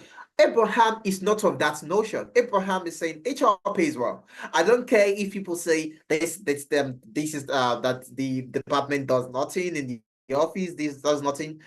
As long as you're in the HR world, you're going to be ending cool cash. That's what Abraham is saying. Okay, and I think it's only Olaide and Abraham that responded, and we have Angela as well. Angela says there are few opportunities for growth. That is another notion. But really, who is an HR analyst? Nowadays, we now have tech transforming certain roles, and HR is one of them. Gone are the days where all you knew about HR is also HR is that like I mentioned, all of those things that they do. Gone are the days when HR was just about, oh, so you want to resign? Oh, no problem. You submit your resignation letter and then go ahead, stamp it and maybe have an exit interview for you. Okay, so that is what HR used to be. That is not what HR is. HR has transcended into incorporating tech into the role. And one of those roles, that's why we now have what is called an HR analyst. Who is an HR analyst? Who is an HR analyst? HR analyst is a professional who analyzes people data. Simple, straight to the point. A HR analyst is a data analyst that actually specializes in people data. A HR analyst is someone that ensures that the company's people are well managed based on data, not based on feelings, not based on opinions. A HR analyst is someone that in a business, in a company, you're not able to transcend what was done previously, such as, having exit interviews, to now having what we call stay interviews. What are stay interviews? Stay interviews is you identifying why people leave an organization. You identify what actually makes people leave an organization, and then subsequently, when you see that, oh, I feel you are already moving towards that end, you are able to go ahead to meet with that employee even before the employee decides to send in a resignation letter of any kind. And so you have an interview asking the employee, oh, so is there something we can do for you to make sure, so you're a very valuable employee with us. As the work being so far, is there something you'd like to point out and all of that in order to avoid that employee leaving? That is a stay interview. Because an exit interview is what people like to say is, you taking drugs after death, okay? Taking drugs after death. That is not what you want to do. You don't want to try to intervene when the damage has already been done. And for you to carry out stay interviews, you need to analyze the data. Analysis comes into play. People data comes into play. An HR analyst comes into play. Many organizations want HR analysts to work with them. Like it's so much. We'll get into that anyways. We get into that. But HR analytics has been on the rise. And one reason is because companies need to know if the investment they're placing in the workforce is actually yielding interest, it's actually yielding revenue, it's actually yielding profit for the organization. Because not many persons know this, but it's the fact that we all should know. Okay? And what is that? That when you go ahead to employ an individual, when you go ahead to try to recruit someone new, the company is spending money, the company is losing money.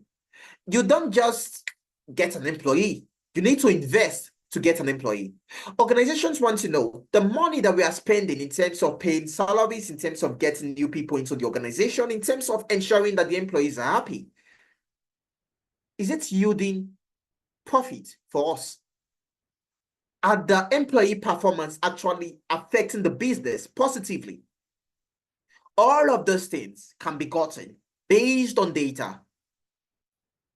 No one cares about opinions anymore. No one wants to hear about what you think. People only want to know what the data says. A saying goes, if we have data, let's look at data. And if all we have are opinions, then let's go with mine. No one wants to know what you think. Oh, I feel that the employees are not doing well or they're doing well. All they want to know, does the data say they are doing well or does the data say they're not doing well? HR analyst. HR analytics. Companies want an HR analyst to be able to check, what is our training budget like? All right, is our training budget actually driving business results?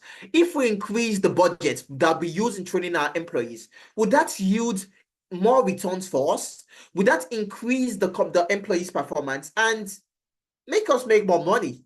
Because employees drive a business. There are different things that drive a business. There are about three. One of them is the people. Who are the people? The people, they are the employees. All right. HR companies want HR analysts that will be able to identify what's that appear in resumes, that you'll be able to tell, oh, if you have this, you have the skill in your resume, you are more likely going to be a good employee. Companies want to be able to tell what factors actually cause turnover for you to be able to predict the turnover rate of the organization. How should managers track the skills available within the organization to choose the right people for assignments? All of these things fall under the role of HR analytics. For you to be an HR analyst, there are certain things you need to know. There are certain skills you need to have. There are certain tools you should be able to use. And some of those tools you need to be able to use your Excel, your Power BI, and your SQL. This is your bread and butter for your data analytics, because like I said, this is not your normal HR role. This has transcended what we all know to be called HR. Okay, this is now you incorporating data into HR. And for you to actually communicate with the data, for you to actually speak with the data, and be a data interpreter, sort of, okay? You need to be able to work with data tools, your Excel, your Power BI, and your SQL. And you need to also be able to solve problems, which is the reason why the first thing you need, your problem solving. And then after learning about your problem solving, you go into learning the different tools that you can use to analyze your data. And then you move into the HR part of things, because it's still HR. Of course, it's HR in tech, but it's the HR. So you need to understand certain HR policies. You need to understand certain HR metrics. You need to understand, how can I know if an employee is doing well or not? Again, you're combining data with HR. And that's the reason why you need to learn about your HR analytics and performance evaluation, how to evaluate the performance of certain employees. You want to be able to identify key HR metrics and identify the HR lifecycle, your HR analysis and dashboarding, how you can go ahead to build your case and create action. Because it's one thing for you to spot something that might be wrong in an organization. It's one thing for you to be able to spot something that might be wrong in terms of HR policies in an organization. It's another thing for you to be able to present your case and to create action. It's another thing for you to be able to communicate your findings to the stakeholders, for them to listen to you and implement whatever it is you stated. It's one thing to know the skills. It's another thing for you to communicate. That is why you need to be able to build your case and create action. And of course, we have ChatGPT for analytics, because we are in the world of AI. AI is changing things. AI is transcending things. You need to be able to implement AI into your role as an HR analyst, because AI is here to stay. It's not going anywhere anytime soon. And for you to be able to for you to be able to keep up with current trends, you need to be able to implement AI in your role as an HR analyst. Okay, but how much opportunities are actually available? Okay, how much opportunities are actually available? So I should say, oh, HR analytics looks nice. Okay, but in terms of opportunities, is it much? Because I went on the job site the other day. Okay, so I went on LinkedIn the other day, and I searched for HR roles. I've just been listening to you, and I'm just waiting for you to land and to tell you that, oh, I understand, but you really don't know what you're saying. Okay, because I went on LinkedIn the other day, I went on Indeed the other day, and I searched for HR analyst roles, and I only saw two. I only saw three. Are there really opportunities? Yes, they are. And I will go into why you saw two or three and what you should do to see more roles. Just a moment. First thing first, there are lots of HR job openings. From the current reports, we actually have 2 million roles 2 million plus roles for 2 million plus HR analyst job openings. 2 million plus roles available for what? HR analyst. Okay, and of these 2 million roles that are available, we have 400,000 that we already have 400,000 HR analysts in the job markets. So we have 2 million roles, 2 million HR analyst roles that is currently open, 2 million opportunities, and we have 400,000 HR analysts in the job market. Note, if you're an HR professional, it does not mean you're an HR analyst. They are two different things. Okay, so we actually have 400,000 HR analysts that are actually in the job market at the moment. That means job roles that are left on field is 1.6 million plus. 1.6 million job roles that are available for the taking. All right, factors that are driving the demand for HR analysts. Like I mentioned, organizations, they are keen on actually knowing if the investment they're placing on their employees is actually yielding results, it's actually yielding profits. No one wants to do blind investment nowadays. No one wants to do, oh, I feel we should spend $500,000, or I think we should spend this, we should spend that. They want to know, would that actually yield results or not? Okay, we also have organizations that are, many organizations are looking to adopt innovative technologies. We're in the world of tech. New things are coming around day to day. So we need people that are going to be able to use those tools to improve business performance. Okay, as an HR analyst, the average salary for you as an HR analyst in the UK is £40,000. Now, note, that is the average salary. So you can, of course, earn above this depending on your role. Maybe you are a senior HR analyst, a senior people's operations analyst, and all of that.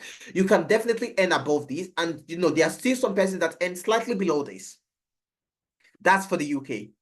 In Canada, the average salary is 71,000 Canadian dollars. And in the US, it's $73,000. Okay, that is the average salary for the HR analyst. And remember, we have 1.6 million roles available. Okay, without the HR analyst, you won't be able to know why are people actually leaving and what is making. Okay, so how many employees left and what is making them leave? The HR analyst is the one that would help you to detect each and every one of these things for you. And that's, of course, for the organization to be able to make data-driven decisions based on people, based on the people data, to improve their talent acquisition, their employee performance, and all of that. HR analytics, it's a career path you want to go for. Aisha, sir, I'm still waiting on you. You mentioned that there are many opportunities, 1.6 million roles. Oh, you're just bluffing, Aisha. You just want to spur our interest. You just want me to, listen to you. 1.6 million roles. Who would believe that? I went online yesterday and I searched for HR analyst roles and I just saw 2. Why are you spitting fables, Aisha? I'm not. I'm saying the truth. When you go ahead to search for roles, you need to know how to search for these roles. Because as an HR analyst, or rather as an HR analyst, you are not only going to be working as an HR analyst. There are other roles that are available for you, such as the HR data analyst and the people data and the people analyst. So you can work as an HR data analyst, as a people analyst. You can work as a people's operation analyst. You can work as a HR business analyst. You can work as a talent acquisition analyst. You can work as a total rewards analyst. You can work as a benefits analyst, and you can work as a workforce analyst. These are just few roles. There are more than this. Because organizations, when they are recruiting, they usually don't just place, searching for HR analyst. They use different synonyms. They use things like your people's operation analyst, which you can see over here. So different organizations have terms that they use to refer to the HR analyst. So when you go out there again, when you go on Indeed, when you go on read.co.uk, when you go on all of these different job sites, be sure to check all of the HR analyst synonyms, and you find a plethora of opportunities available. All right. All right. What about financial analytics? Who is a financial analyst? So HR analyst is all about, ensuring that people's data is nice, that you are identifying things that are wrong with the people and making sure that things are right with the people.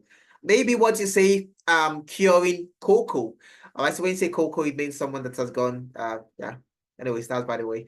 Okay, so the HR analysts, they are able to identify things like that and ensure that employees are happy and that they are, still in the right frame of mind and that they've not gone haywire. Okay, so yeah. So what about the financial analyst? Who is a financial analyst? A financial analyst is a data analyst that focuses on financial data. A financial analyst is needed for a company to know what they should invest in. What is our sales like? What should we do to ensure that we make fantastic returns in the future? A financial analyst is more than just an accountant. Roles have transformed. Roles are no longer traditional like they used to be. Gone are the days where we kept, where you did, your balance sheets on book and paper. That was then. No one does that anymore, except if maybe it's a relatively new company. Okay. Most times things like that are stored using, of course, in data sets and databases and all of that. And if in a database, for instance, you need someone that has the technical skills of interacting with that database using SQL, for example, and for someone that also has the knowledge of finance. So you bring finance, you bring knowledge of the database together, and you are able to analyze that data, applying what an accountant will do, and then also be able to identify trends relating to finance and ensure that the company increases financially. Easy. Why is a financial analyst needed? Okay, organizations are looking for employees that can identify opportunities to increase the business in years ahead. Someone that can, so based on what we are doing now, I think in the next 2 years, in the next 3 years, this is going to be in vogue. Take a look at the investment opportunities. So I think we should go ahead and invest in this, or let's launch a new product, because I believe in the next 2 years, there's going to be this, there's going to be that, and it's going to bring in good returns for us. Organizations want someone that can manage the company, manage the expense of the company. It's not just about you understanding, oh, this is how much you are spending and this is how much you are not spending, but it's also to be able to manage what we are spending, to reduce cost and increase profits. It takes someone skilled and knowledgeable to be able to do that, not just a random person. Okay?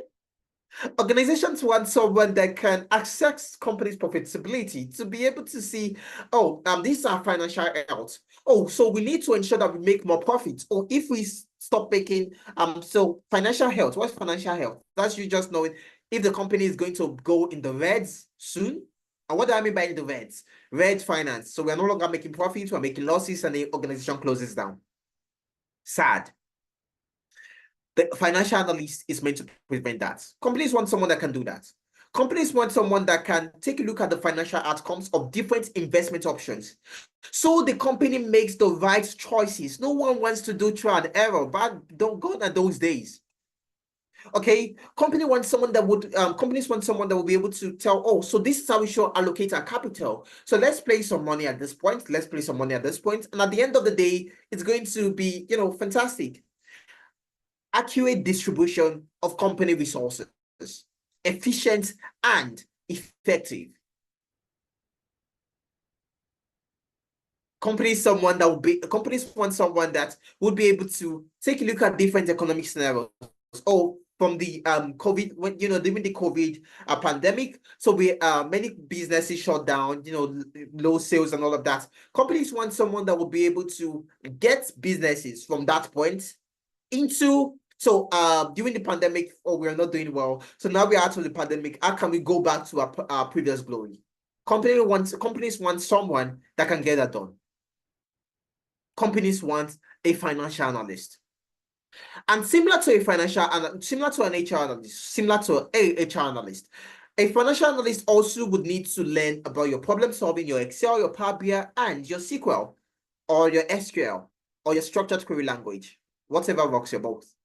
Okay, so companies want someone that will be able to work with these tools. A financial analyst needs to be able to work with these tools because you are going to be interacting with data. So you need to know how to interact with data. And then you also would need to learn about your accounting fundamentals because you're not just a data person. You're a financial analyst using data for finances. So you need to learn about your accounting fundamentals. Okay, you need to be able to, all right, you need to learn about your accounting fundamentals. You need to be able to carry out your financial analysis, build financial models. So a company is starting up. Oh, so this is what your finances is going to look like. This is how you spend your money. For you to be able to carry out valuation.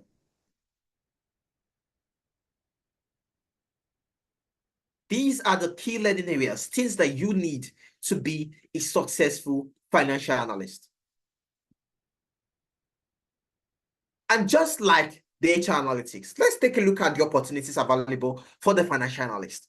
You're looking to become a finance expert, but not just a finance expert that can use data. What are the opportunities available for you? Easy. Let's first of all take a look at the total job openings. Okay, we have 3 million plus job openings available for the financial analyst. And we have 500,000 financial analysts that are actually available at the moment. Just like I mentioned earlier, you being an accountant does not necessarily mean you're a financial analyst. Okay? So we have 500,000 financial analysts currently available. And we have 2.5 billion roles that are left unfilled. 3 million plus roles available, 500,000 financial analysts available, all right? And so we have 2.5 million roles that, are begging to be filled. At the start of the year, France released a report, okay? France released a report that said that they had a shortage of tech talent. Note, I said shortage. I did not say that they had a situation whereby the maybe the tech talent and the number of roles available, it was equal, nice and sweet, or that they had more talent than roles. No, that they had a shortage. This is a report you can go online to check out for yourself. So that is to tell you that all of those figures are not their facts. All of those figures were brought about by intensive research that was carried out. Not everyone knows tech. Companies want someone that can actually that can serve as a financial analyst. But companies want someone that can actually be able to understand certain things. Financial analysts, they are only increasing. Financial analyst roles, financial analyst opportunities are only increasing with time because of certain things. You have the population is aging. Experienced financial analyst professionals, namely baby boomers, are retiring. Okay, gone are the days where you had a lot of people that actually have more finance knowledge now are the baby boomers. Now note, finance knowledge, not even necessarily you being, having the finance knowledge and you having the tech knowledge, 2 in 1. But those that actually had more finance knowledge, that's taking a look at finances and all of that, they're the baby boomers. That's the elders of the generation. Also, businesses today require financial expertise. Businesses want someone that will be able to forecast trends. Oh, this is where the company's money is coming from now, and this is where the company's money is going to come from in the future. These are just few reasons, just few. There are a lot more of the reasons why we have soaring financial analyst, financial analytical roles that are available, and of course that are opening up. The average salary for a financial analyst in the UK is £51,000. In Canada, it's 69,000 Canadian dollars, and in the US, it's $86,000. Without the financial analyst, you would not know where to invest, you would not know how to invest, you would not understand the health of the organization in relating to finances. The company would struggle. And just like I mentioned earlier, for the HR analytics, roles available for financial analysts, we have investment analyst, financial planning and analysis analyst, also known as the FP&A. Okay, you have market analyst, commercial analyst, financial modeling analyst, you have sales analyst, your data analyst relating to finance, and of course, your cost analyst. So you having the skills, you're not limited to a certain thing. You can spread your wings. You are like an umbrella. And not just a small umbrella now, you're a big umbrella. Something that can cover a whole family, a family of 10. I know you've never seen that kind of umbrella, but that is what a financial analyst is all about. That's who a financial analyst is. An umbrella that can cover 10 different people at the same time. But of course, that's just a metaphor. Okay, so I'm not saying you're going to be an umbrella or you transform to an umbrella when you become a financial analyst. Okay, all right. So one thing that you need to do, because of course you've decided, oh, I think I should go with financial analytics. I think finance is for me, or I think HR is for me. You also need to you also need to have a fantastic CV and a fantastic portfolio. Because like I always say, it's one thing for you to have the skills, it's another thing for you to get the job. Many people are a bit skeptical. Oh, I've known how to do this, boy. Wow. Oh, for the past 5 years, I've known how to do this, but I still don't have a job. I talked about Kunle previously, your friends Kunle, and the issue is facing. So as a result of that, every one of our programs, you're going to have a free internship. And of course, you're going to have a CV and a portfolio that's going to ensure that you stand out. Because when you are speaking with a recruiter, you also want to have proof that you can do the job in terms of having a portfolio that showcases the different projects you've worked on. You need something that's on the cloud. You need something that you can just provide the link just like that. And people already have access to the things that you've worked on. You're going to get access to the slides. I wanted to click on any of those links to take a look at portfolios of some of our participants, okay, to see what you would need to have to be successful as a financial analyst or as an HR analyst. All right. It always seems impossible until it is done. This is something that we always say here at Analytics. Okay, because Sir, you're just saying it now. It sounds so easy. You just make it sound like I'm just going to get the skills, and then the next day, the next 2 days, I've gotten the job, and I'm flexing and all of that. Yeah. I've heard all of those before. Okay, you're not fooling me. Okay, that's what you might be thinking. You're making it sound so easy. Yes, I'm making it sound so easy because it's easy. It's so easy. All you need to do is you need to know how to do the things rightly. If you know the right way, it's easy. Don't take my word for it, but rather take the word of listen to the over 2,000 plus individuals that we've been able to help transition into the tech space. Listen to Chika, listen to Solomon, listen to Grace, listen to Akintayo. These are people that joined the program. At first, they thought that it was not possible to actually get a job, but that was not the case. They got a job in tech based on the skills they've learned. So you are going to get the slides, of course, like I mentioned. All right. So listen to these people. These are people that were able to get jobs, as in the finance sector, and we also have those from the HR sector. Okay, these are guys that have been that are successful in the field and that were able to make that switch. Listen to them tell you it's possible, and not me. I'm telling you, it's possible. You might not believe. Oh, I should say I. So you might have noticed I love referring to myself in the third person. Okay, so I always love calling my name. That's something about me. Okay, so yeah, so so like I said, listen to them. Okay, listen to them and take their word for it. It's not mine. And it's actually possible. It's easy. But for you to be like these individuals, for you to successfully make that switch, there are a bunch of things you need. And that's what we call the TV layered approach. Over here at Analytics, we've understood that it takes more than you just having the skills for you to get a job. If not, Kunle would have the job at the moment. But Kunle does not have a job in tech. Okay? If it was all about the skills, Kunle would have a job, but Kunle doesn't. Because it takes more than you just knowing how to work as a financial analyst, or you just knowing how to use Excel, Power BI, SQL. It takes more than that to get a job. It takes another 50%. Over here at Analytics, we have an equation. T plus E equals JO. What does that say?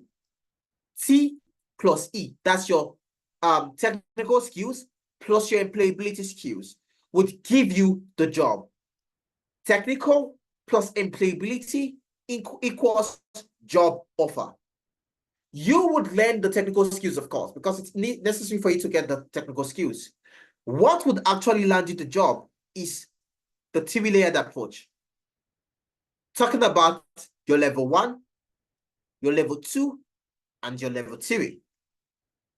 Your level 1, once over here at Analytics, what you're going to be doing for the level 1, first thing first, you have your CV review sessions.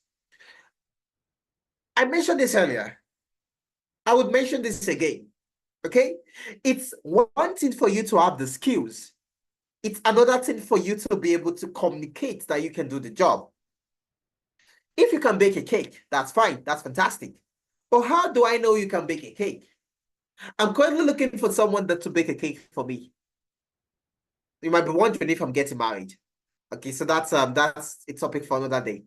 But let's say you can bake a cake, and I'm looking to have a five-story cake. So, step 1, step 2, step 3, step 4, step 5. You're a fantastic professional. But how do I know you can actually bake a cake to, go ahead to employ you or something? How do I know?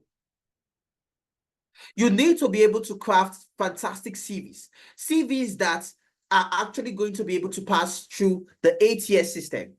The ATS is the applicant tracking system. The applicant tracking system, it's a system that many organizations use now to filter out CVs. So some persons go ahead to apply for a job and they think, oh, fantastic, I just applied for the job now. I know in the next 5 days, in the next 6 days, I'm going to be called for an interview. The recruiter will know I'm the right person for the job. And they don't know that the recruiter never actually saw your CV, like never. They don't even know if you exist. Why? As soon as you clicked on send, when they sent your CV, the ATS was like, no, you're not coming in here. Okay, so the system just was like, no, this CV, this is not the person for us. Because what the ATS system would do is that it would only show maybe those that things are actually qualified for the role, just from the abundance of CV that will be sent in, maybe 5, 10, 20, depending on the case. Just send that over to the recruiter for the recruiter to go through. And then, of course, those that the recruiter think, oh, so I think you this is good. I would like to, get interview this person. And then, of course, they reach out. So not everyone that goes ahead to send a CV actually have their CV viewed. That's a fun fact. The CV review session will show you how to actually craft ATS passing CV, but not just about you having a CV that passes the ATS system, but also that when the recruiter takes a look at that CV, they know that you are the one for the job. The CV review session will show you how to craft whatever experience you have at the moment into valuable experience in terms of the job role you're applying for. Because something that we actually also notice is that, oh, before I apply for this role, they said you need 2 years experience, 5 years experience, 50 years experience. No experience you have is useless. It doesn't matter if maybe you really don't have financial experience Whatever experience you have, you'll be shown how you can convert that into valuable financial experience, financial analytics experience. The CV review session is absolutely important. Next, you have the LinkedIn optimization session, which would help you ensure that you have a fantastic LinkedIn profile. Many recruiters go ahead to search for, go ahead on to get people from LinkedIn. Just a couple of weeks ago, I went on LinkedIn to search for an individual. I wanted someone that would fill in a role. So what I just did, I went on LinkedIn, I searched for the job role, and then a couple of profiles popped up. Then I took a look at the different profiles and identified those I thought, from how the profile looked, from the things I saw they've been able to do. I identified those that I thought would be a good fit, and I told them to send in their CV. That is me reaching out to them to send in a CV for a job they did not know was available. That would only be possible if your LinkedIn is great. Because if your LinkedIn is not great, no one is going to call on you. The LinkedIn optimization session will show you how you can actually get what we call in-mails. Mails that would tell you about opportunities that they think you are the perfect fit for. If you're interested in freelancing, you want to detect your work hours. You don't want to have a boss. Like you want to decide, oh, I feel like working today, or I don't want to work tomorrow, or I want to go to sleep today, or I don't want to go to sleep today. You want to freelance. The Upwork optimization session is for you. Upwork is a tad bit tricky for those of us that might be familiar with the platform. Due to the currency system, which is called Connect, due to the boosting proposal system, due to you sending a proposal that a client does not even view, it's quite tricky. The Upwork session will show you how you can actually apply for gigs and get those gigs to be what? A fantastic and a successful freelancer. We have the Navigating the Job Market session. Navigating the job market. Let's say you are new to a country, so you just migrated. You are not really sorry about that. Okay, you're not really sure how to navigate the job market. You don't know if to apply for jobs in the morning or if to apply for jobs in the evening. Or maybe you apply for jobs immediately it is 1 p.m. Once the clock strikes 1, apply. After 1 minute, don't apply. Okay, you need those kind of tips. How to go ahead to actually apply for jobs in your location. That is what navigating the job market is all about. Where you get to speak with professionals that have succeeded in what you're trying to do. They will tell you what they did right, so you go ahead to replicate that. And they will tell you what you did wrong. So of course, you don't replicate that. Thereby speeding up the process to success. 1, 2, 3, and 4 is meant to ensure that you get your feet in the door. 1, 2, 3, and 4 is meant to ensure that I'm so sorry about that, everyone. 1, 2, 3, and 4 is meant to ensure that the recruiter wants to meet with you. 1, 2, 3, and 4. 1, 2, 3, and 4 is meant to ensure that you are called in. But it takes more than 1, 2, 3, and 4 to get a job. That is why we have interview prep sessions. You sent in a fantastic interview. Recruiters want to see you. Oh, fantastic. I think you are the one for the job. They go ahead to book an interview. You can come over and book an interview prep session with a professional that will take you through what you should be expecting in the job, the questions, what you should be expecting in the job interview, the questions you will be expecting, how to answer those questions, how to answer questions such as, what is the salary like? Oh, tell me about your experience. Questions like, oh, tell me about yourself. To ensure that you do get the job, to ensure that your feet is not just in the door, but your entire being is in the door.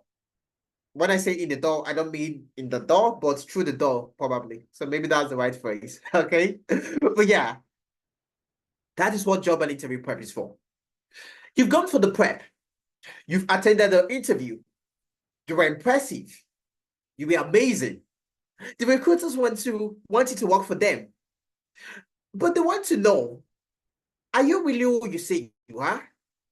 Because you could go to the interview and claim you built a plane single-handedly by yourself in a single day. Or during the interview, you were like, oh, do you know what I did in my previous organization? So in my last organization, I myself, I was the only person in the team. I built an aeroplane within a so that's love yeah, so I built an aeroplane within the first just within one day, just one day. I built an airplane, just me alone, just no one helped. And they're like, oh, fantastic. Why we did that? Oh, great. I want you to do that for us. Come over and build a plane for us in one day. Okay. So they want to employ you, but they want to know, is that true? Did you really do that? Are you who you say you are? And so they would request a reference or recommendation letter, usually from your past employer, that would basically just back you up to claim that, oh, I've worked with this person is great, this person is the one for you, and all of that. You being a participant or an alumni with Analytics, you are sure of getting a fantastic reference letter from us whenever the need arises. Okay? That is level 1. Level 2, you have weekly mentorship sessions. The weekly mentorship session is meant to take you through what new trends in the industry and just let you know it will be fine. Because sometimes we could have applied for a role. We applied for 20 roles, and we are not there's no callback, not even an interview. Okay. And you might be feeling down. You might feel, oh, maybe it's not for me. Maybe I'm not cut out to be a financial analyst. Maybe I'm not cut out to be a HR analyst. Maybe I should just go back to doing whatever it is I'm doing at the moment that I really don't like. Maybe I should just give up. You need someone that would let you know, and this person will tell you that, it's fine, it's okay. Rejections happen to the best of us. Keep on applying, you will definitely get the job. You need someone that will tell you, oh, so this is what you're doing at the moment. Oh, this is not working. Why don't we try this to ensure it works? You need someone that will show you the current trends in the industry to ensure that you are up to date. You need to be mentored weekly. And that's what we offer here at Analytics. You also have on-the-job support. You've gotten the job. You are given a task. You are not really sure. They've told to do this, you're told to do that, but you don't know how to go about it. You can reach out to us and we will provide on-the-job support. So we let you know, oh, so this is what you've been given. Okay, so why don't you go around this? Why don't you try this? Why don't you try that? And then you go back to work and you blow their heads off. And please, when I say blow their heads off, I mean, blow their heads off figuratively. Okay, so not literally. Please don't blow anyone's head off. Okay, so yeah. Okay, so that is for the level 2. And one other thing that we are promising you is that we guarantee you a job interview 1 month after completing the training program with us. That is something we are guaranteeing you. I promise to you. As long as you do everything we tell you to do, you have your commitment and all of that, leave the rest to us, and you will definitely get the job. Okay, what is the classroom like? What is the classroom like? So if you join the program, how are you going to be learning? You are going to be learning, you are going to be added to the Go Classroom. So I'm just going to show you what that looks like. Okay, so this is what the Go Classroom looks like. So I'm going to go to, let's say, financial analytics. All right. And over here, so you can see a mentorship session already. So you can see lots and lots of mentorship sessions. Like I said, you're going to be mentored every week. Now, if I scroll down to, so I'm just going to go to the bottom. Sorry about that. My cursor is at, okay. So the first thing you have here is your onboarding materials, because you need to be onboarded. So what applications you need to download, things you need to know, and all of that. And then you have your onboarding session. And you have your first class, which is your problem solving class. Like I mentioned, if you want to be a financial analyst, if you want to be a HR analyst, you need to be able to solve problems. In the problem-solving class, you get to learn things like your like the 5 whys, the McKinsey model, the Cribs DM framework, different ways that you can actually go ahead to solve problems. And next you have your watch me do it videos. And then you have, of course, you can see your drop-in session. Drop-in session is where you get to sessions during the week where you get to ask, you get to meet with your facilitator, and then you ask questions relating to anything you have, like any question you have. Maybe something happened during the week that you're not sure of. So you get to have a session whereby you can ask any question during the week, just in case something come up. And over here, you can see your first Excel class. And you can see the class materials. So every class is based on a case study. So you are going to be learning hands-on. It's a dual learning approach. So you are going to be learning about how to work with Excel, for example, in an Excel class. And you are going to be gaining experience while working with Excel. So you are learning and working on an actual problem that has been worked on previously by the industry experts. And so that problem we brought into class, and of course, a thing or two changed relating to the data, the name of the company, due to data privacy issues. Okay, so you're working on a business problem and you are learning at the same time. Thereby, you are gaining experience and learning. It doesn't get better than that. Okay, so this is what the case study looks like. So just click on that. All right, and you get to see the different cases. So at the moment, so over here, you are serving you've just been hired as a data analyst for a vehicle dealership in North London in the UK. Okay, and you have some tasks to perform and all of that, and you have the data set and all of that. Okay, so working on actual business problems for every class. And if I scroll up, you see, your second Excel class. You also have the the materials in here, and then you'd see your body mentorship. Your body mentorship is where you get to speak with mentors, okay?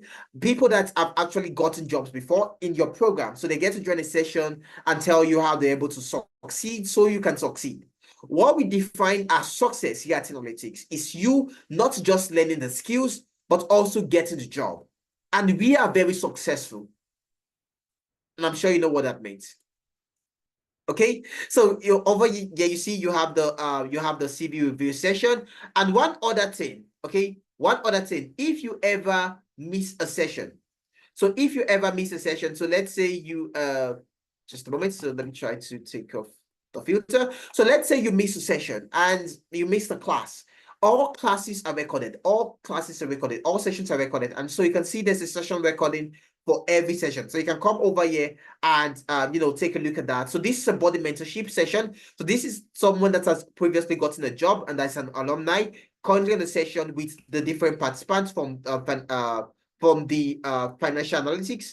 Okay, so it seems I'm currently on data analytics. Okay, sorry about that, everyone. So yeah, so financial analytics. So I'll just scroll down and you see, so it's actually similar because of course you need to learn about your Excel, your problem solving, like I mentioned earlier. So yeah, so this is all of them, everything. Okay, so let's all of that load in. Okay. All right, so like I said, so you see your problem solving, your Excel classes, you have your body mentorship session, which of course I also mentioned. So over here, you can see the link. So you can see this another individual for the financial analytics program. So every program, you're going to have an expert tailored to your field. Okay, so this is a financial analyst. The recording you saw earlier where you saw a lady that was for data analytics. So bringing in experts that will speak to each and every one of you based on what you're looking to get. Okay, and then you have your Power BI, you have your LinkedIn, you have multiple sessions.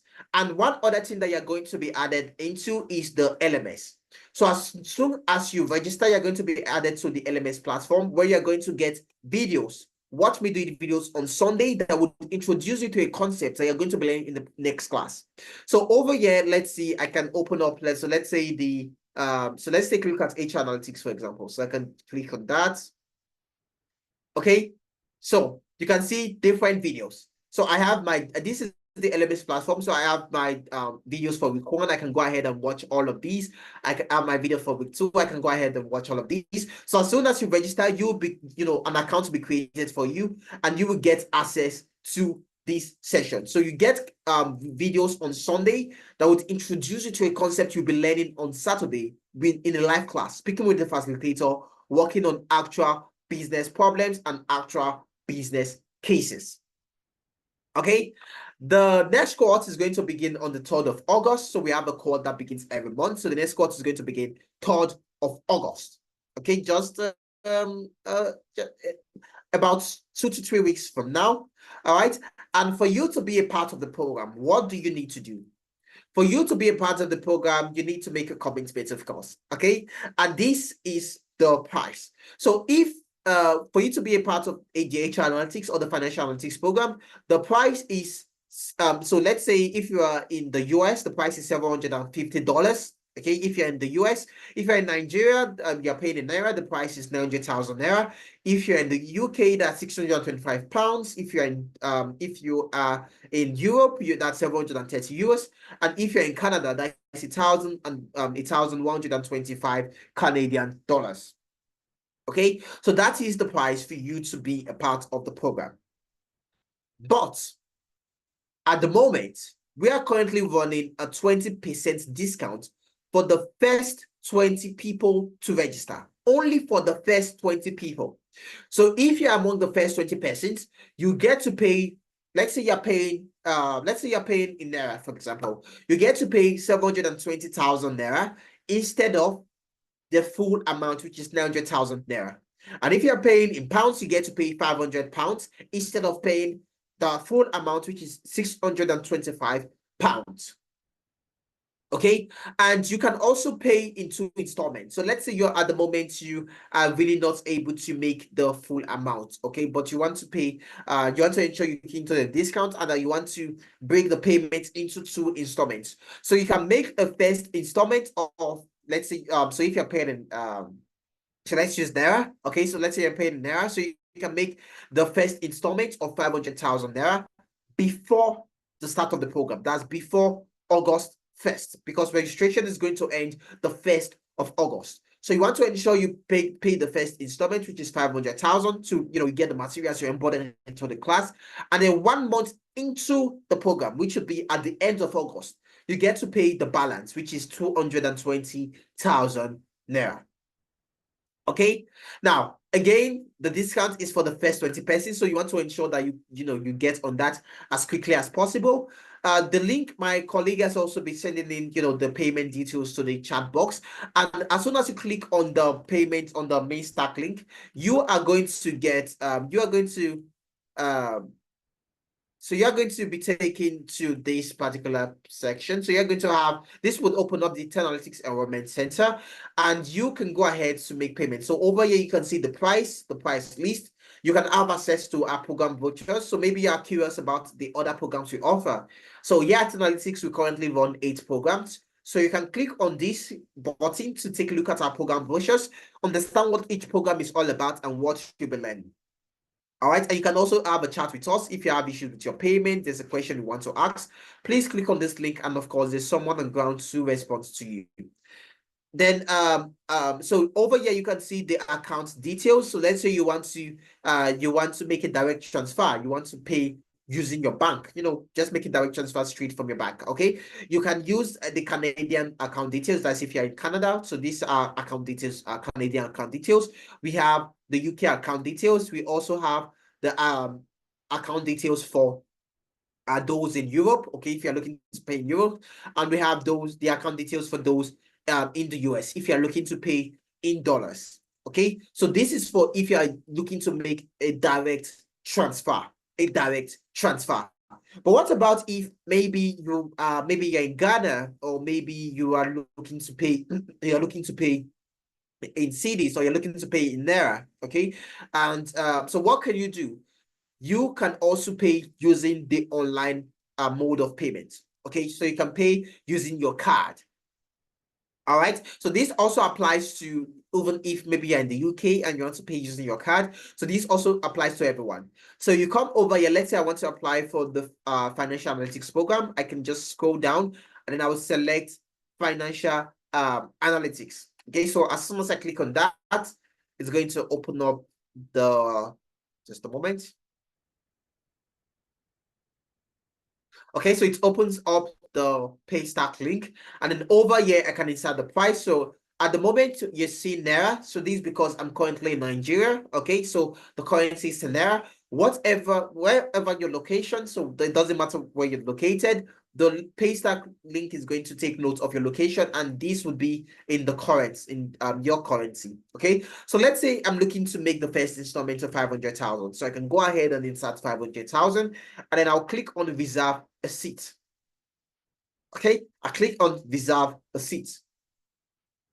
And then it opens up at the point. So I insert my details. I can insert my name, my email address. I can insert my numbers. I'm just going to place a bunch of numbers in there, and then I can scroll down and click on proceed. Okay, so by clicking on proceed, this opens up. I get to insert my card details, and then I can click on pay to make payment. And as soon as I do that, you would get as soon as you do that, okay, you're going to get a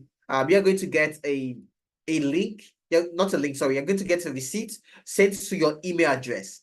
Now you're going to come back here and then upload your receipt by using this upload your receipt here. So if you made payment using direct transfer, of course, you would also get a receipt. You come over here and then you upload your receipt and then you fill in the form, and you will get a confirmation email from us and every other thing you need to be a part of the program. Okay, so that's it. And one other thing, in case if maybe you absolutely want to ensure you're part of the discount, okay, because it's just for the first 20 persons, you don't want to end up paying the full amount. But at the moment, you currently do not have the full 500,000. Okay, so you don't have 500,000 to make the first installment, or you don't have $400 for the first installment. You can make a commitment. And what do I mean by commitment? So you can pay, let's say, $200, $250. You can pay maybe 200,000 naira to ensure that you key into the discounts, that you secure your discount slot. And then before the start of the program, before August 1st, because that's when the registration will end. Before August 1st, you get to pay the balance of your first installment. And then, of course, 1 month into the program, you get to pay the second installment. So that's something you can also do to ensure that you key into the discounts and that you do not end up paying the full amount. Because like I mentioned earlier, it's just for the first 20 persons. Okay, so as soon as you get the slides, please be sure to go through the testimonials. Like I mentioned earlier, we've been able to help over 2,000 persons transition from the classroom into their first job in tech. What that means is that these people did not have any prior tech experience. That's what it means from the classroom. We were able to help them transition into tech. If we had to add those that had some tech experience before they joined the program, it's definitely more than 2,000. All right, you can be a part of this. You can be a success story as well, and you can get that job in tech. Any questions?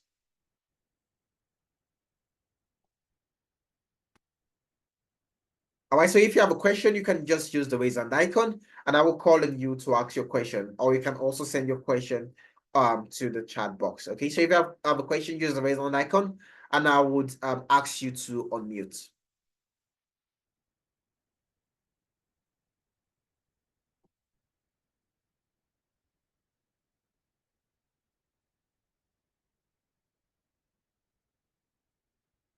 All right, so I guess no question. I'll just scroll through. Okay, so Chukwemeka is asking, I would like to join the data analysis or business analysis course for this July. Is it the same price? Yes, it is the same price, Chukwemeka. Okay, it is the same price. So I showed you a link where you can get access to all the vouchers, and of course you can pay immediately to ensure that you key into the discounts, and you'll be a part of the course that begins in August 3rd. Okay, so that's for you, Chukwemeka. Okay, so that was Chukwemeka. Yeah, so that was Chukwemeka. All right, so I hope you got that. And so any other question? So Abraham Pong is asking, what if you're in Ghana? Okay, so if you're in Ghana, you can make payments using the card payments. Okay, so you can make payments using the online payments, just like I showed. So as soon as you click on that link, it will take notes. It will be in CD, so you can go ahead and make payments.